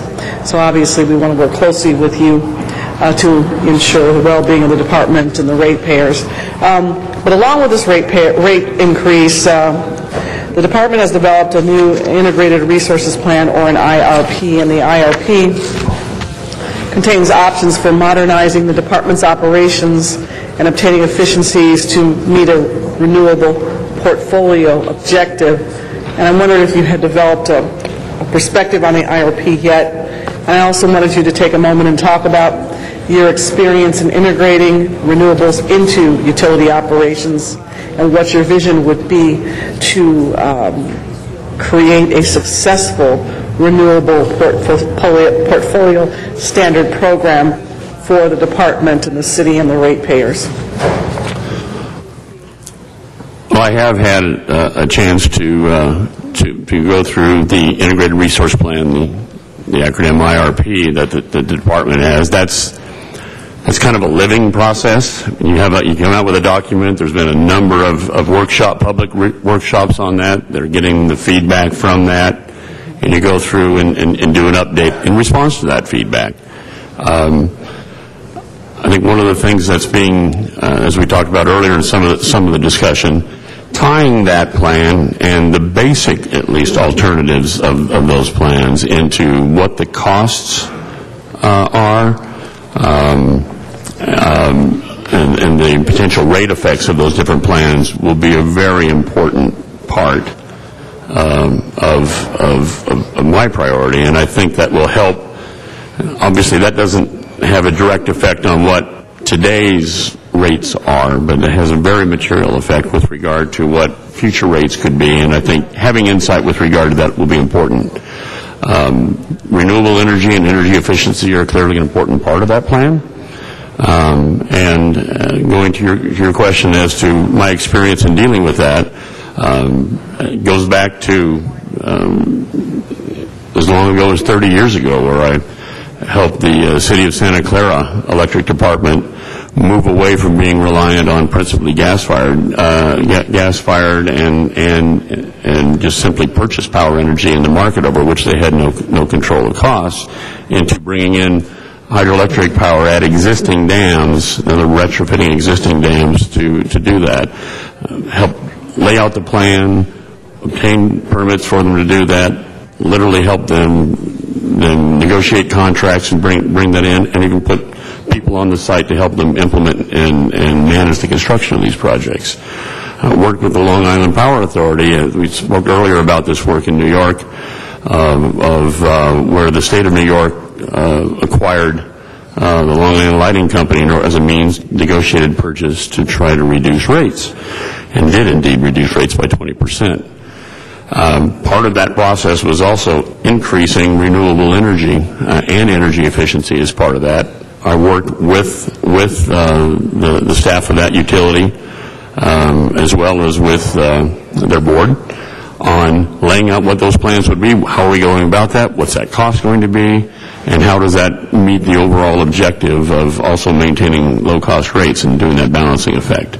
There's many other utilities as well, and again, it's not been a theoretical exercise. It's been a boots on the ground, get it done, make commitments, and move it forward. Ms. Hahn. Ms. Janice Hahn. Ms. Hahn. Thank you. Okay, part of, I think, what our goal is clearly more transparency and honest discussion with us and an honest discussion with the ratepayers. From your initial assessment and looking at the department, what are the big ticket items that we're going to need to pay for in the coming years? What do we need to do? What do we need to upgrade? What do we need to do in terms of our renewable portfolio? What do we need to pay for? What is it going to cost initially? And do you see that as causing our rates to, or the necessity to increase our rates?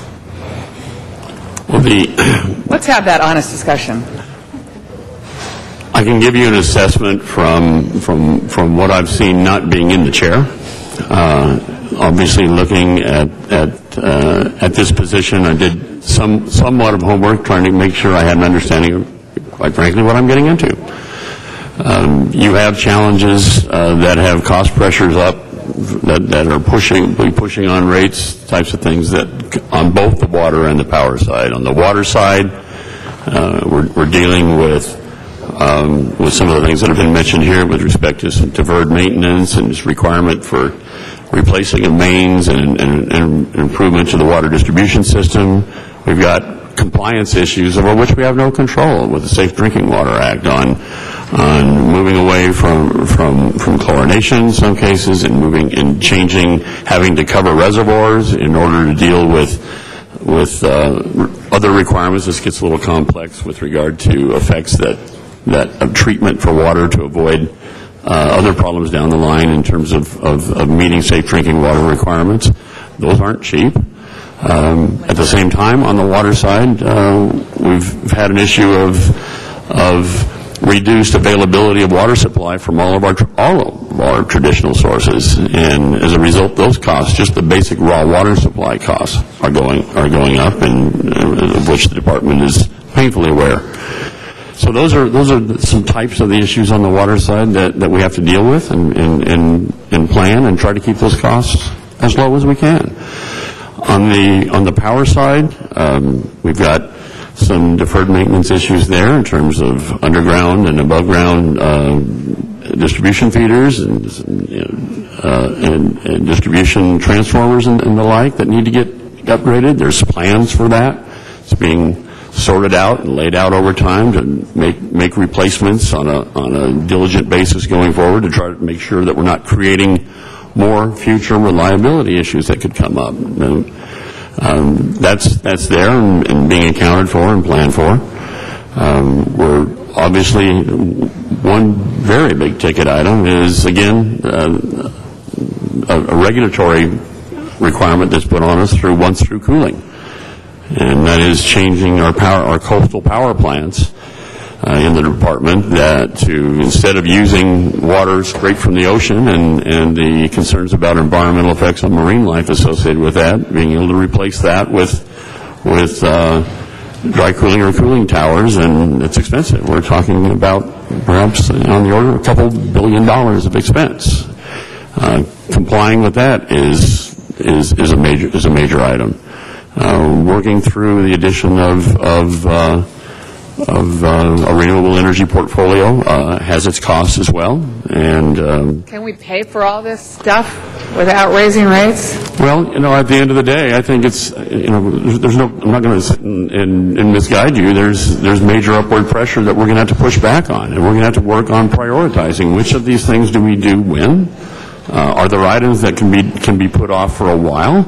But we don't want to be putting something off and putting it on the next generation to pay for even more as well. So that whole process of laying out those costs, laying out the options, and knowing what we're dealing with, not just this year or next year, but years out, is incredibly important. When do you think we, in the spirit of this new cooperation and communication, can we expect that laid before us on what the priorities are, how much they're going to cost, and how we're going to pay for them?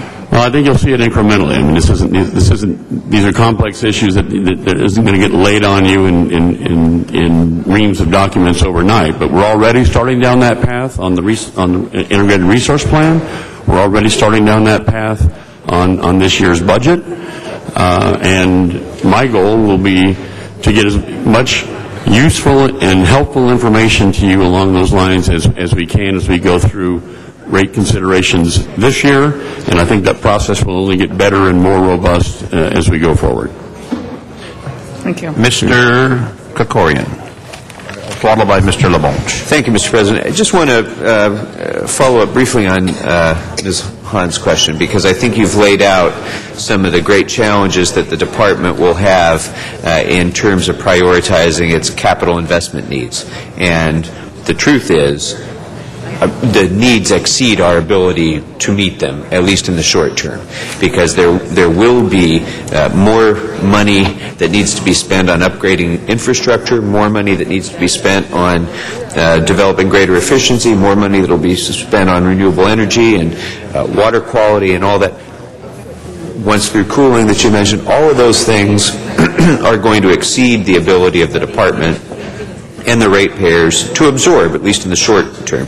So I think you're 100% right in saying that we need to have a discussion about setting priorities and allocating what those priorities are. It's not either or. It's some portion of each of those is going to have to be met in the short term. So my question to you is, what do you see as the appropriate role of the various stakeholders in setting those priorities, including the mayor, the council, the board, yourself, the neighborhood councils, potential ratepayer advocate, the business community, the department's labor unions? How do those various stakeholders weigh in to determine a set of priorities that will be best for the city?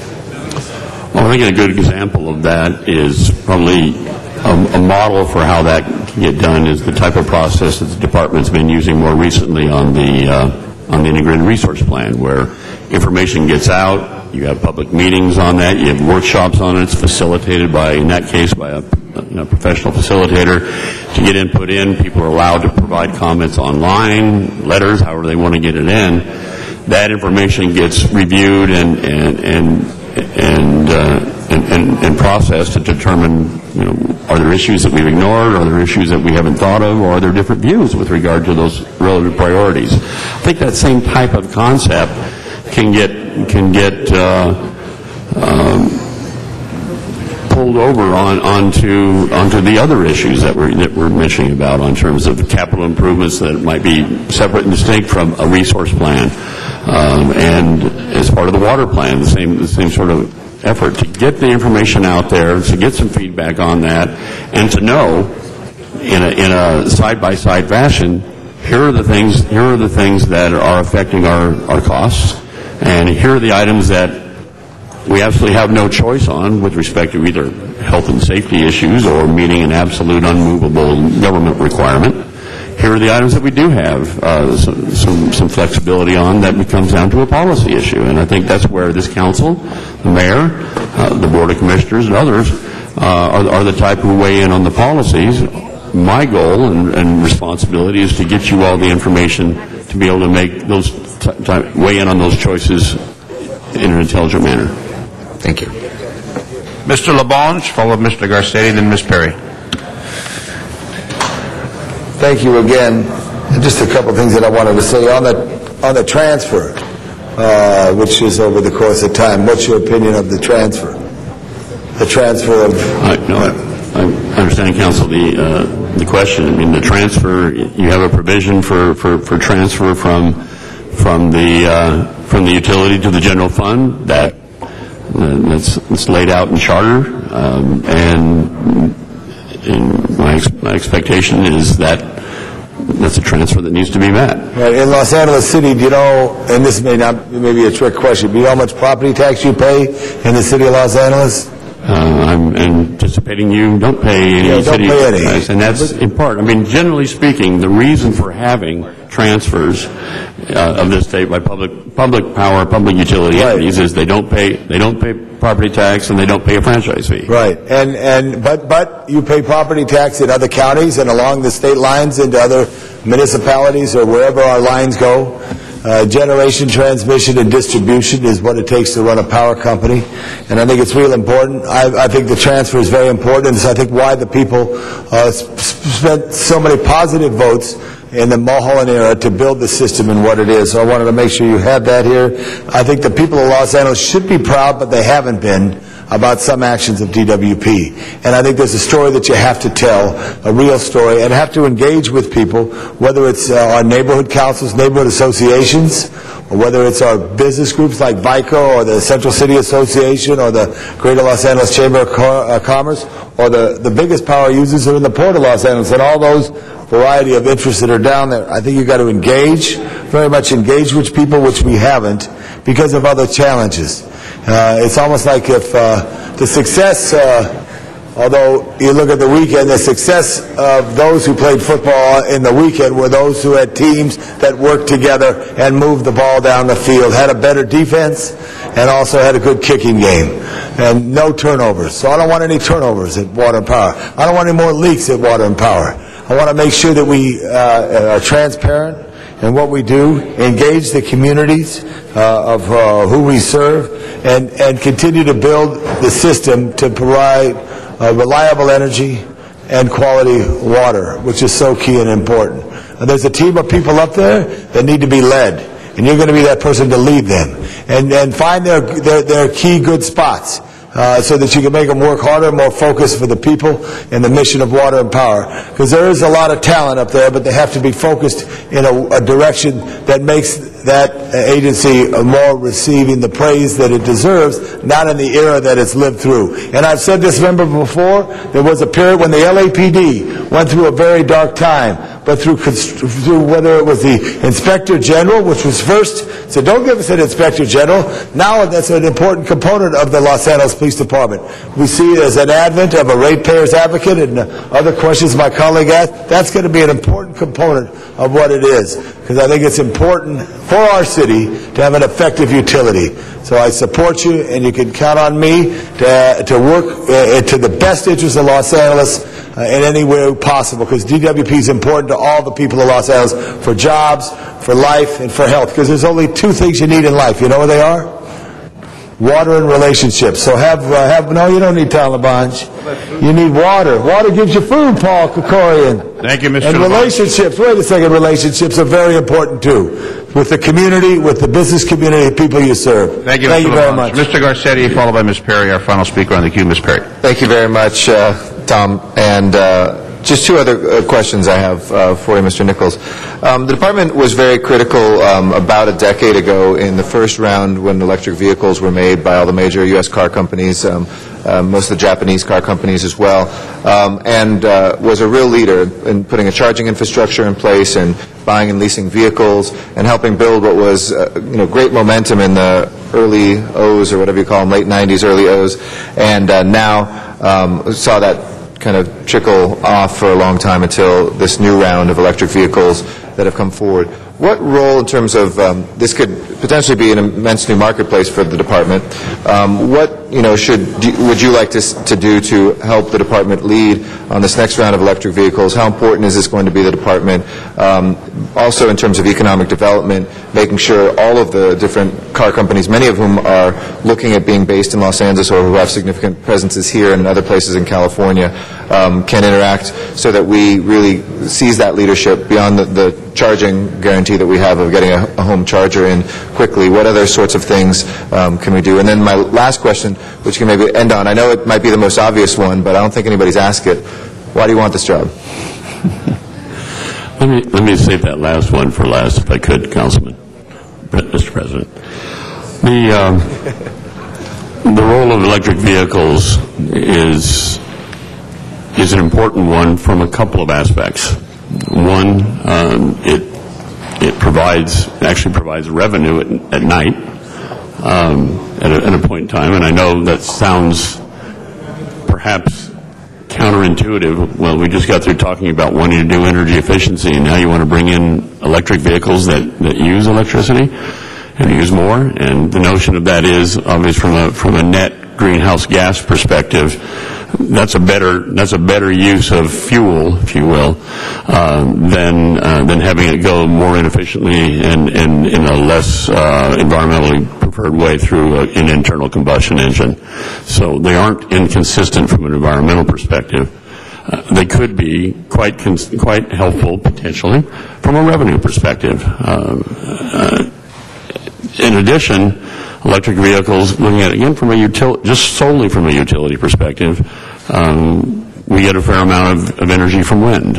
All of California gets a fair amount of energy from wind, and electric vehicles, to the extent they're being charged at night, become a user of that wind when we need it.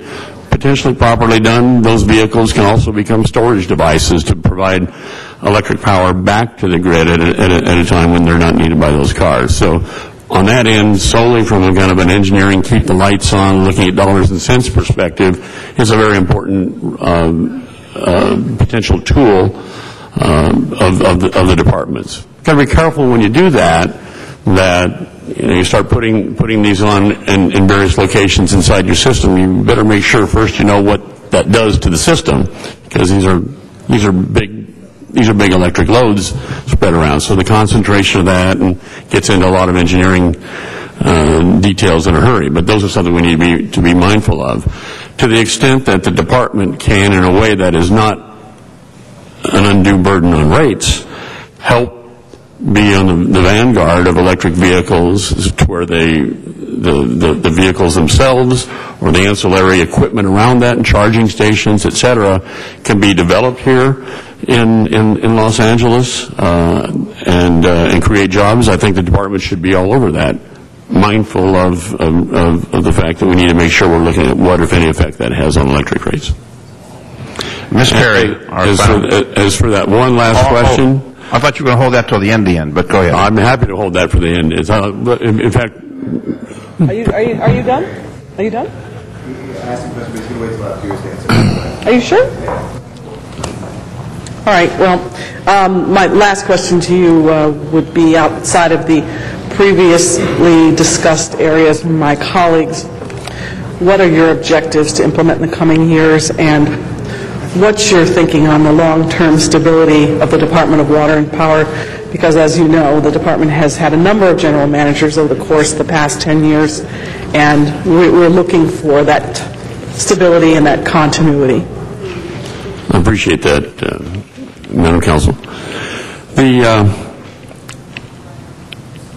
Fully aware of the number of general managers and interim general managers the department has had in the last decade or so, and clearly from an internal perspective, I'm sure that hasn't made life particularly easy inside the department as those individuals change, and they're humans, so they have different priorities, they have different styles, and then clearly that has to have an impact on how the council has interacted with the department over time. I'm very mindful of that. It's my desire to be here a long time, to work with you, the department, the customers, the board, community stakeholders, to provide that stability, and to provide that stability not only externally but internally to a department of very hard-working individuals and management staff that deserve that kind of stability, and I hope to bring it to them. And then I guess your final statement from Mr. Garcetti's question. As to why, Council President, you asked why I wanted this position. Why am I sitting before you here today? It's because I've spent my whole life fixing things. You know, that's what my job has been, to come in when there are troubles and create long-term sustainable solutions for those. We talked about a lot of those problems, and you've got them in legion with the department.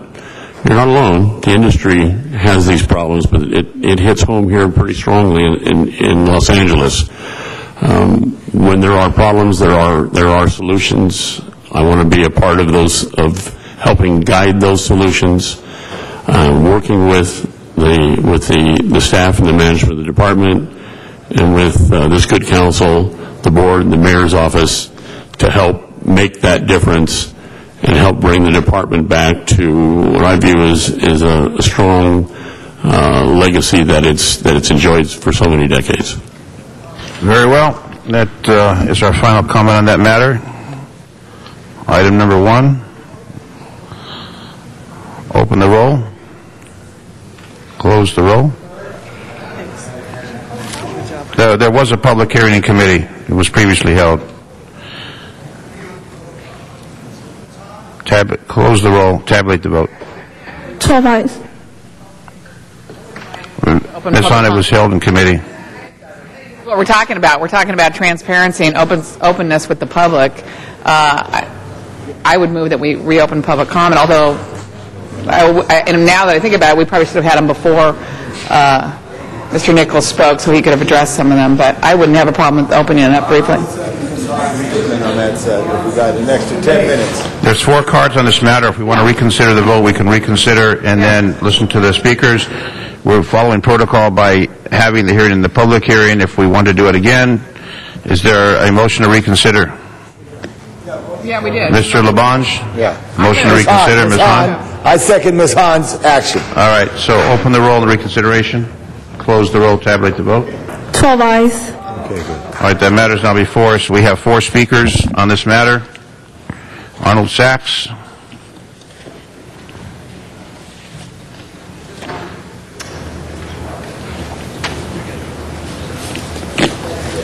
Thank you. Thank you, Ms. Hahn. We all appreciate that.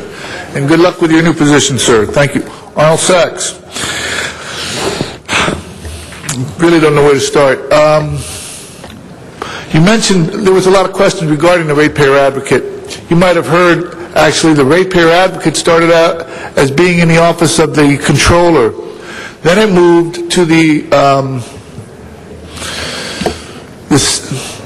a different office, and now it's back in the utilities. You mentioned you worked with ratepayer advocates in some of your previous work, but the ratepayer advocates you worked with were for private utilities, and those ratepayer advocates were separate from the utilities. this ratepayer advocate that the city council is talking about and put on the ballot will be back in the utilities. So do you think, I mean, we can't really, you're not going to answer our question, but don't you find that a little bit out of character for what a ratepayer advocate's job needs to be?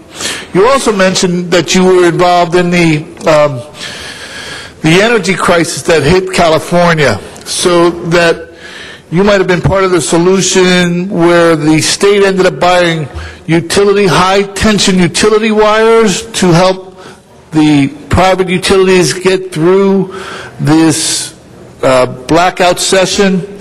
I can't believe that the state is going to own high-tension utility wiring, and so when the obsolete plants are shut down, the state will have to come in and be responsible for taking down the wiring and the infrastructure. And finally, there was a little bit of a question regarding the city getting money from the state for, sorry, Thank good you. luck. Chuck Ray? Chuck Ray? Thank you. I'm Chuck Ray from Mar Vista. When we first heard about the appointment of Mr. Nichols, the neighborhood councils were naturally concerned because of the number of general managers we've had in the last several years. So we looked very, very carefully at what we could find, and we found an excellent resume, which impressed us tremendously. I want to congratulate Mr. Buechner for his hard work in selecting and convincing Mr. Nichols to come here and join the Department of Water and Power. As we went through everything, there was only one concern left, and that was that here's a gentleman who's spent his career as a consultant. So we wanted to know more about that. After the Energy and Environment Committee approved Mr. Nichols, we had the opportunity to meet with him for a considerable time, and he put those concerns to rest very, very effectively. Yes, he was a consultant, but he was also a implementer, a doer. He knows how to manage. We think that he's a great, great choice. At the confirmation, the last confirmation hearing, Councilman Alicorn asked, was Mr. Nichols a masochist for wanting this job? I'd like to say to Mr. Alicorn, no. He isn't, because he's got the experience to do the job. A masochist would be somebody who would take the job without the ability to do it. I'm impressed and would endorse this nomination and hope that you pass it unanimously, but remind you that it doesn't end there. You still will have the responsibility over the next months and years to support the operations, the Department of Water and Power, and to help Mr. Nichols to do his job well. Thank you very much. Thank you. Candido Moraes? Thank you, Mr. President, Councilman. Ms. Hahn, Mr. Labonte, thank you very, very much. Mr. Nichols, congratulations, and I want to introduce myself to you, sir. On February 1st, it'll be 20 years that I've been at this city council. I probably am the longest attending advocate in this area, and I've seen a lot of general managers. I've been here. I've seen when they used to split the manager from the water side and the power side. So we've gone through a lot of general managers. I feel we finally have the right one. You have the right qualifications, but I'm going to pray for you, sir, because you are going to be like a piece of meat, and you're going to be surrounded by a bunch of hyenas. That's what takes place with the general manager in this city. Everybody comes after you, and everybody wants a piece of you, and I just hope that you'll have the strength to endure this and continue.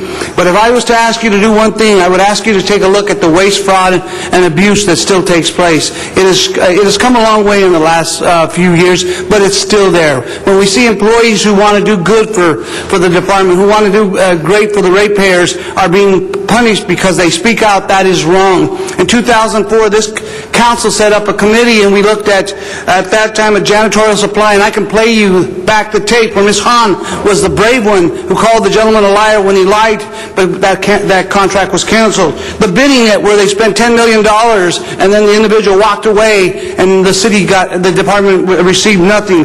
The vendor discounts in 2004, they were only capturing 54%. Today, they captured 91%. That is over $12 million in savings that has taken place. So, Mr.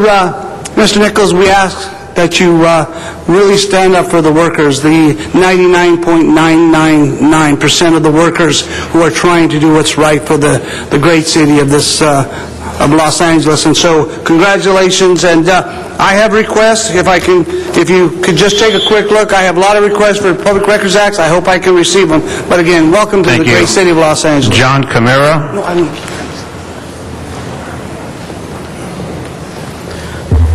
Mr. Nichols, as a Van Nuys neighborhood councilman, I want to welcome you to the DWP. We just hope that you bring the stability and the fairness that our city needs. And I thank you very much. Dr. Clyde Williams, our final public speaker on item number 1. Dr. Williams.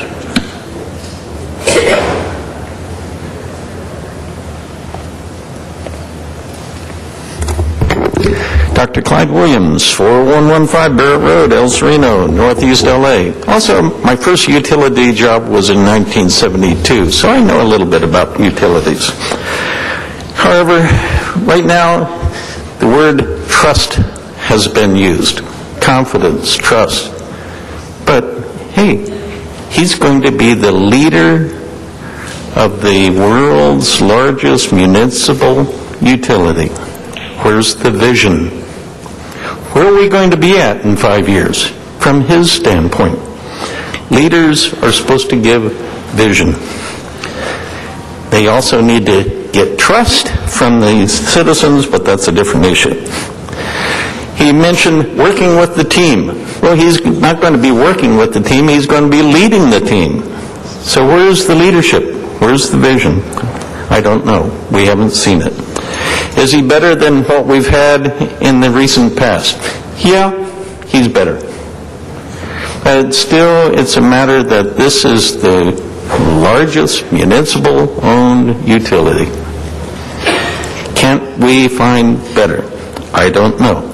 I've always told people my problem is I've seen the good ones, so the not-so-good ones look pretty bad. So there's also a matter that I'm not a customer, I'm a stakeholder in DWP. I pay my bills, I have my permits, and I want the best possible that we can get for this city because this is the largest of the utilities in the United States, municipal owned. So I'd like to see a vision statement. Oh, how about a strategic plan? Because we have the world's largest municipal utility system without a strategic plan that would have a mission statement and a vision statement. Thank you, Doctor. Thank you. Item number 1, colleagues. The item is now before us. Open the roll. Close the roll. Tabulate the vote. 11 ayes. Very well. Congratulations.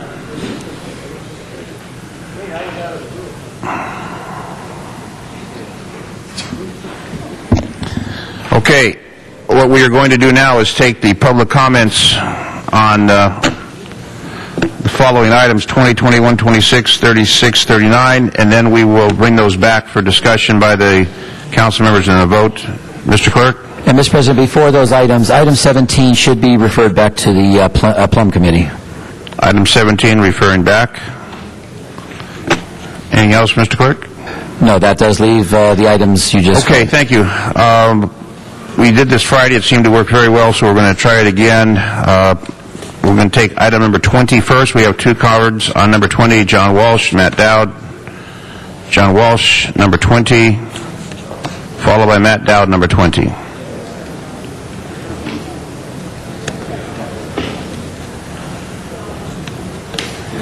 John Walsh, blogging at Hollywood, Highlands, Higlands.org, Higlands. Last week, 37,000 requests.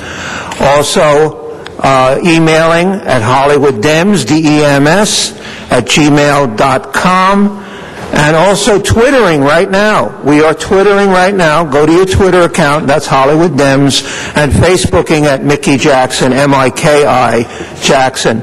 This concerns the zoo. Now, the zoo is the only public property that actually attracted Cher, yes, the Cher, to come down here and to defend the elephants and the members of the public. And we certainly hope that you will not show the animal cruelty that you show to human beings here at the City Council. We're hoping that the elephants survive, and we thank Cher for showing up. 1 minute. Matt Dowd. Matt Dowd is not here. We'll now go to item number 21. Item 21, colleagues. Number 21, Zumadog. Zumadog not here. Matt Dowd not here. Alex Ventura. Alex Ventura not here. Mickey Jackson. Mickey Jackson. Number 21, Mickey Jackson. Los Angeles, California. Good morning. I want to speak about the CRA audit. This audit does not go far enough. We wish to call for a complete legislative audit of the CRA. We also wish to call for Attorney General Kamala Harris to look into the questionable practices and possible illegalities of the city trying to confiscate the taxpayers' money to put it in a non-profit cookie jar to make developers rich and richer. On the radio this morning, I heard the mayor speaking, talking about having to cut everything in the city. Of course, it's not cutting the developer welfare. You know, I understand that the real purpose of the city of Los Angeles is and always has been the enrichment of developers. But I think we need to suspend that for a while in the light of our economic crisis. We can't pay for firefighters. We're browning out all over the city. But we have $1 billion to put in a lockbox for developers. Oh, man, what good management that is. So we call for an investigation. You've gone too far. You've just gone too far. The biggest single action the city of Los Angeles will have ever taken will be to steal the taxpayers' money and services and give it all to the developers. It just won't stand. You've got to stop it. Get serious. You're all going to look bad where you care about it in the newspapers. Okay, last thing. This is a message from Mr. Huizar. If you're going to grade us like little kids, you know, -2, +3, then like little kids, we all want to see our grade. So please post the grades. We'd like to see them. This is on the CRA, ma'am. Are you finished? Yes, I am. All right, thank you. John Walsh, our next speaker, number 21.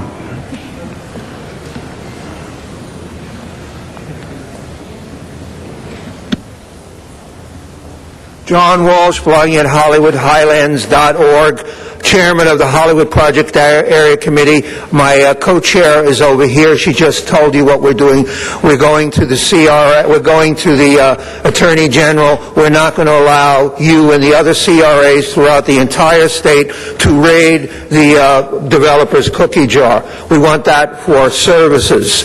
Please go right now to redevelopment.com. Redevelopment.com. If you want a copy of Redevelopment, the Unknown Government, you can download it there. You'll find some great cartoons.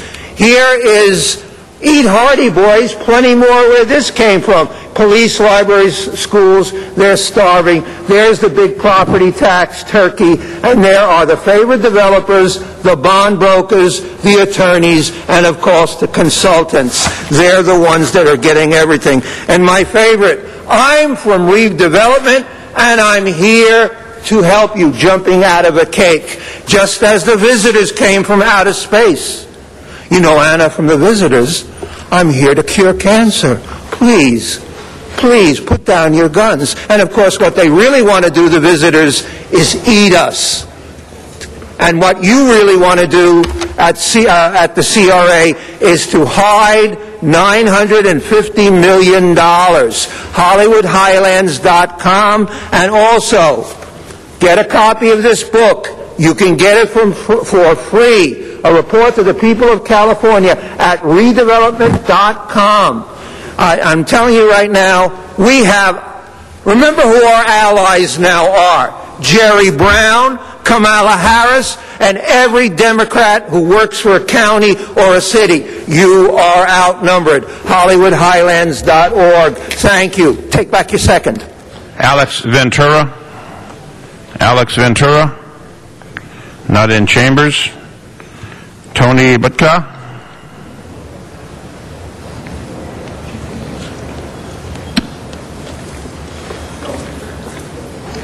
Good afternoon. My name is Tony Butka, and I reside in Glacel Park. And I believe item 21 had to do with the CRA audit. On that matter, the audit documents are always nice and point out in great detail how the statistics match up to the statutory obligations of the CRA. There are, however, two questions I have because they never seem to get answered or addressed either by the committee or the audits. The first is that I have never seen anything from this City Council or the CRA that objectively and analytically tells us, the taxpayers, whether or not the CRA is a good deal or a bad deal for the taxpayers. And I believe that's what's got the City Council and the Governor of the State of California headed for a train wreck. So it would be really nice to have some objective materials, to have a public policy debate before we rush forward.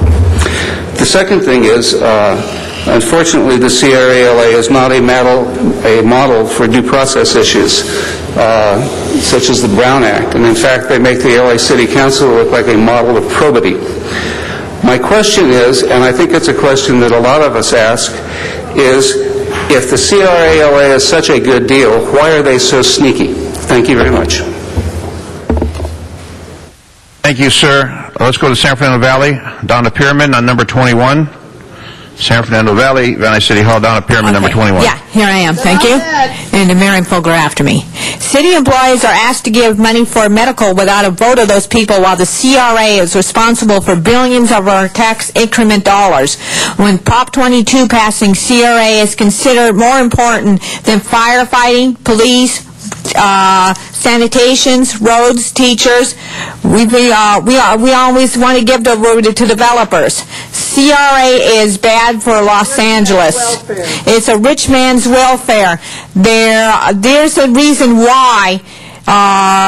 We need to audit them. We need to audit them big and find out exactly where they're misspending all our money. Because we would not be in the problem that we are right now. We would be in a half of our problem that we would be right now if the CRA didn't do all of their projects like the Grand Avenue project, which would take a whole lot longer than needed to be. And nobody seemed to audit them. It's because they're loved by the city council. Downtown, a whole bunch of areas are done by the CRA. Hollywood, a whole lot of that area is done by the CRA. And we, city employees, should not be able to give up anything,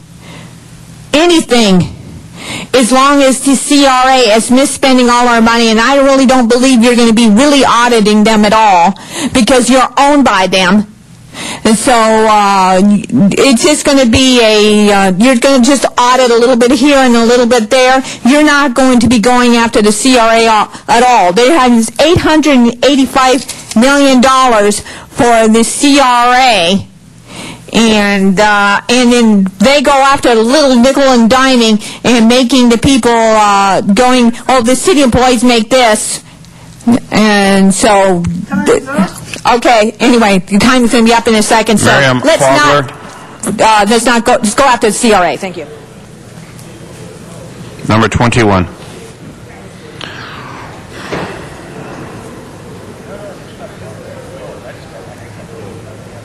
Found, you can contact, you can give me your information down here, we'll get together. This is the reason why, folks, Julie Butcher came up here and said we're going to have to incur a little bit of medical insurance costs, and without the vote of the membership, we didn't get anything to vote for medical increases. Of course, Rick Nightingale said it's because of the Obama health care. Well, I don't know if is it for the furloughs, against the furloughs and layoffs?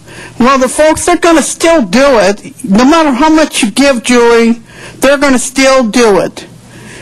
Because of the CRA, $885 million. The CRA is going to take from the city council, the city councils, and you people out there voting these people into office here, so they give these developers all the money and getting rid of all your services, laying off people, putting people on furlough.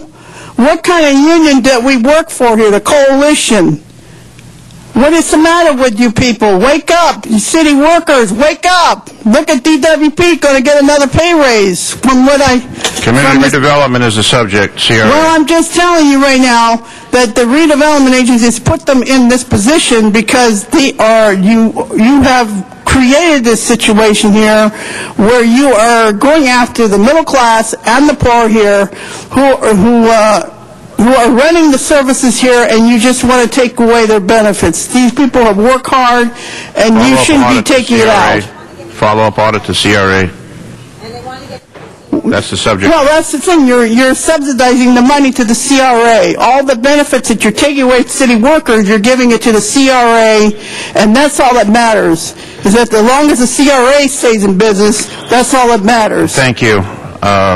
We'll come back here to City Hall. Felicitas Acosta. Ms. Acosta, number 21. Okay. This audit here is a mockery. It's definitely ludicrous. I'll give you bottom line. An audit team, you're not going to audit your friends. That's ridiculous. What we have in Boyle Heights, the Adelante, it's been nothing but lies, cheating, and deception. They made false promises that they were going to bring employment and improve the quality of life. But what has happened is that all the money has been allocated mainly on employee salaries and non-profits, mainly on affordable housing for low and very low-income people, very low-income bracket, creating much more poverty into our area. And Jose, you know exactly what we're talking about. We do not need more poverty in Boyle Heights. We oppose housing, and what it has become is that this nonprofit, East LA Housing Corporation, is monopolizing on property. So please do away with CRA, we support Brown, and just go to redevelopment.com. Thank you. That completes public comment on 21. Let's go to number... There is a card? Is there a card from Mr. Sachs on number 21?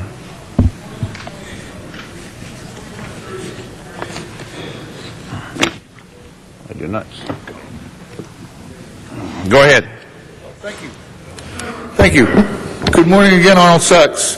This is actually a good news, bad news kind of thing, because the item on your agenda refers to an audit in 2006, because the headlines lately have been that the panel okays $930 million for projects.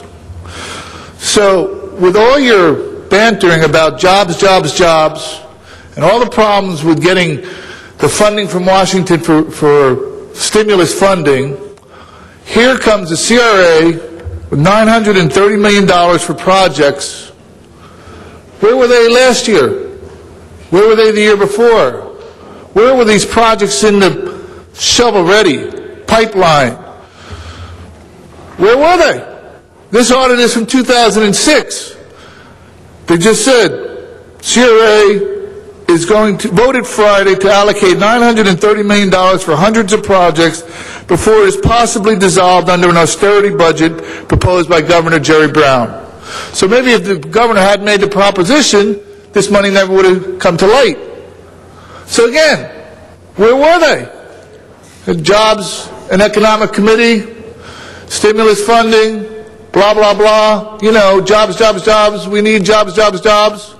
And here they are sitting on not $885 million, but $930 million. Seems to me that that would get some jobs. Where's the construction unions down here now to talk about what was going on with the CRA and why were they holding on to $930 million while all the construction workers were out of work? Where are they? Jobs, jobs, jobs. Your audit, 2006 to 2010. That's quite a return in 4 years to come up with $930 million. Maybe they should work on the city budget. Thank you. All right, that completes public comment number 21. They'll go to 26. Let's go to number 36. Matt Dowd, not in chambers. John Walsh. John Walsh, number 36, not in chambers. Let's go to, now we're going to 39. Number 39, Arnold Sachs. Matt Dowd. Matt Dowd, not in chambers. Arnold Sachs, our final speaker, number 39. 1 minute, you have 1 minute, Mr. Sachs. Thank you again, Arnold Sachs. Again, the logic of a economic stimulus area. You've heard that the state legislation thinks that that's a no-win proposition.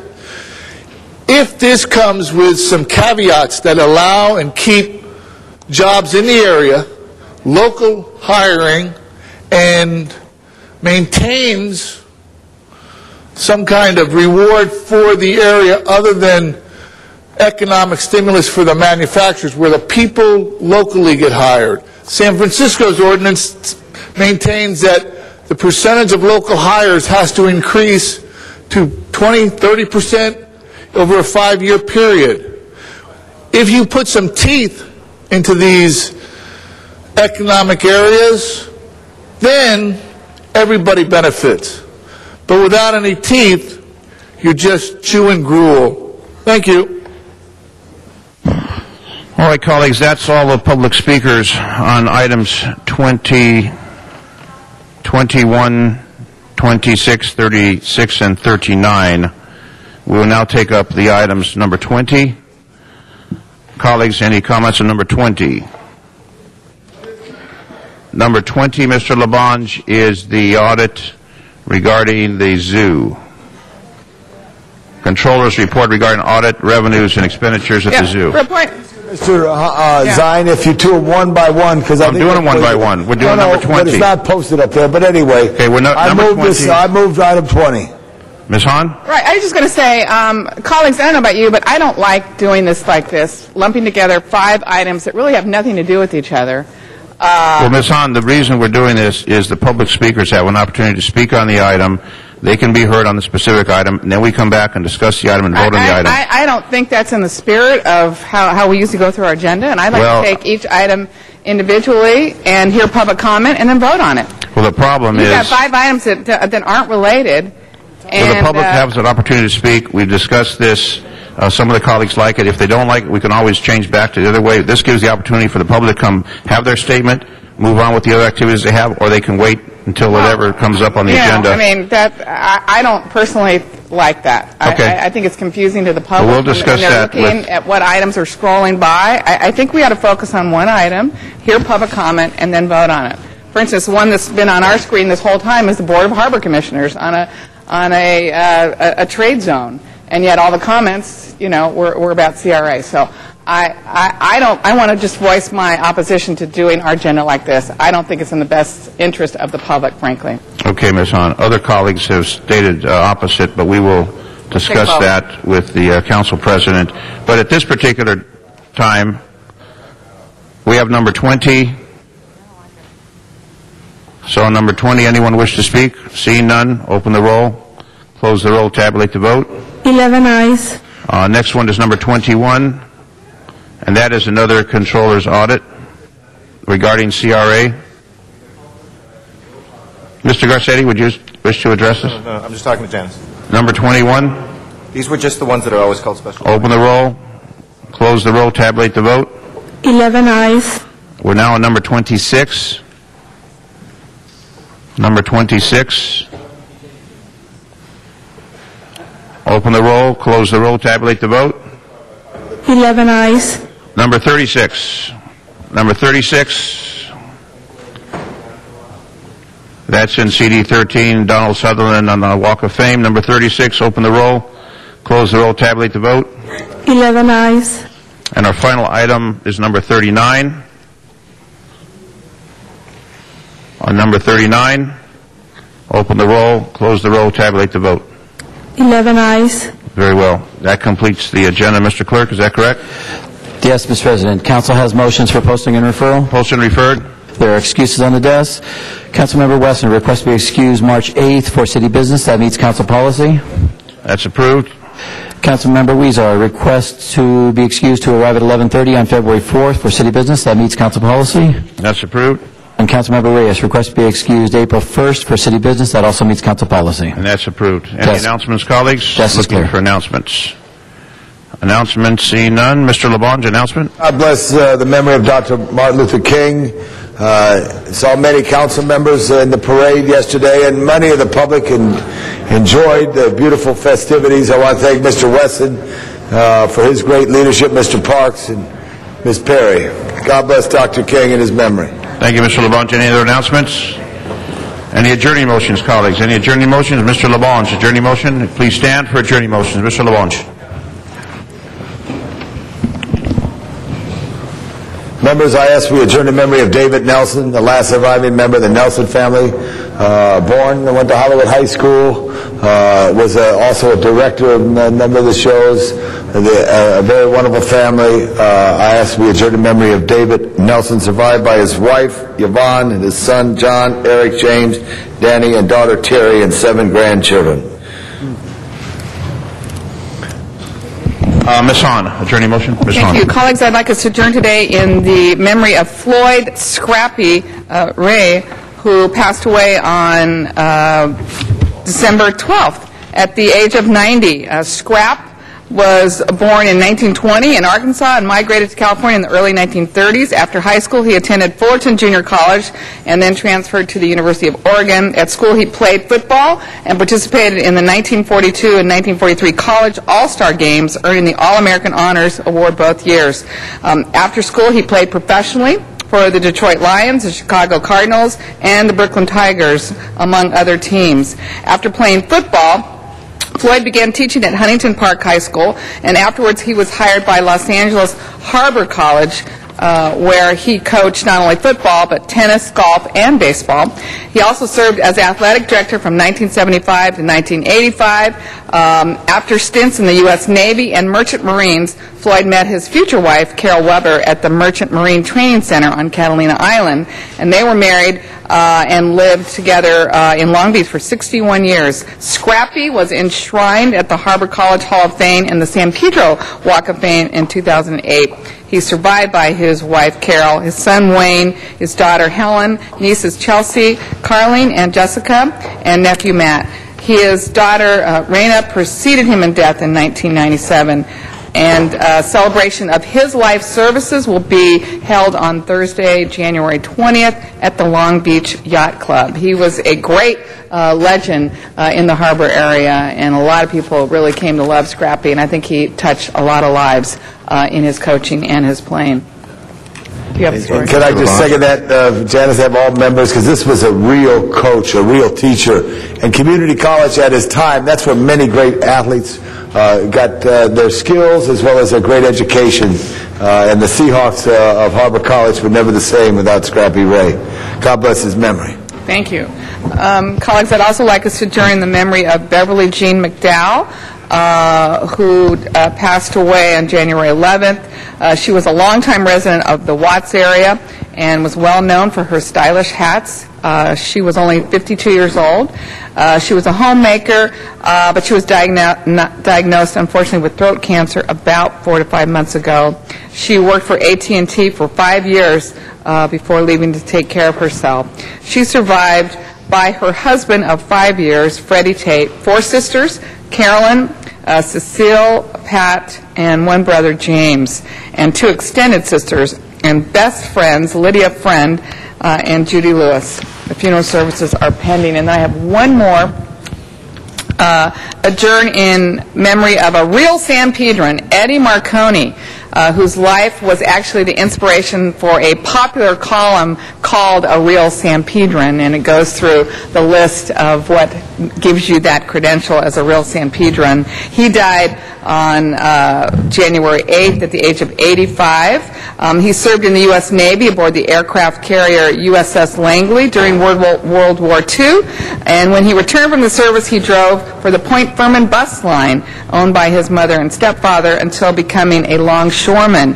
He retired from the ILWU Foreman's Local 94 in 1990 after nearly 40 years on the waterfront. He and his wife, Rosemary, celebrated their 60th wedding anniversary in June of last year. He's survived by his son, Steve, who's a columnist in San Pedro, 3 grandchildren, Matthew Marconi, Christopher Bryant, and Shannon Bryant of Rancho Palos Verdes, as well as other family members in the U.S. And Italy. Visitation will be... I'm not sure, since I held this over, so I'm not sure when that, but no, services actually were on Thursday, January 13th. So we will miss him, and he leaves a great legacy in San Pedro. Thank you. Ms. Hahn, I'm going to ask that those be entered officially by the clerk in the record on Friday's adjourning motions. As a reminder to council members, they need to stay here through adjourning motions. We've lost, I think, council members Alarcon and Cardenas and Huizar, so we do not have a quorum. This meeting of Los Angeles City Council is adjourned. It does get...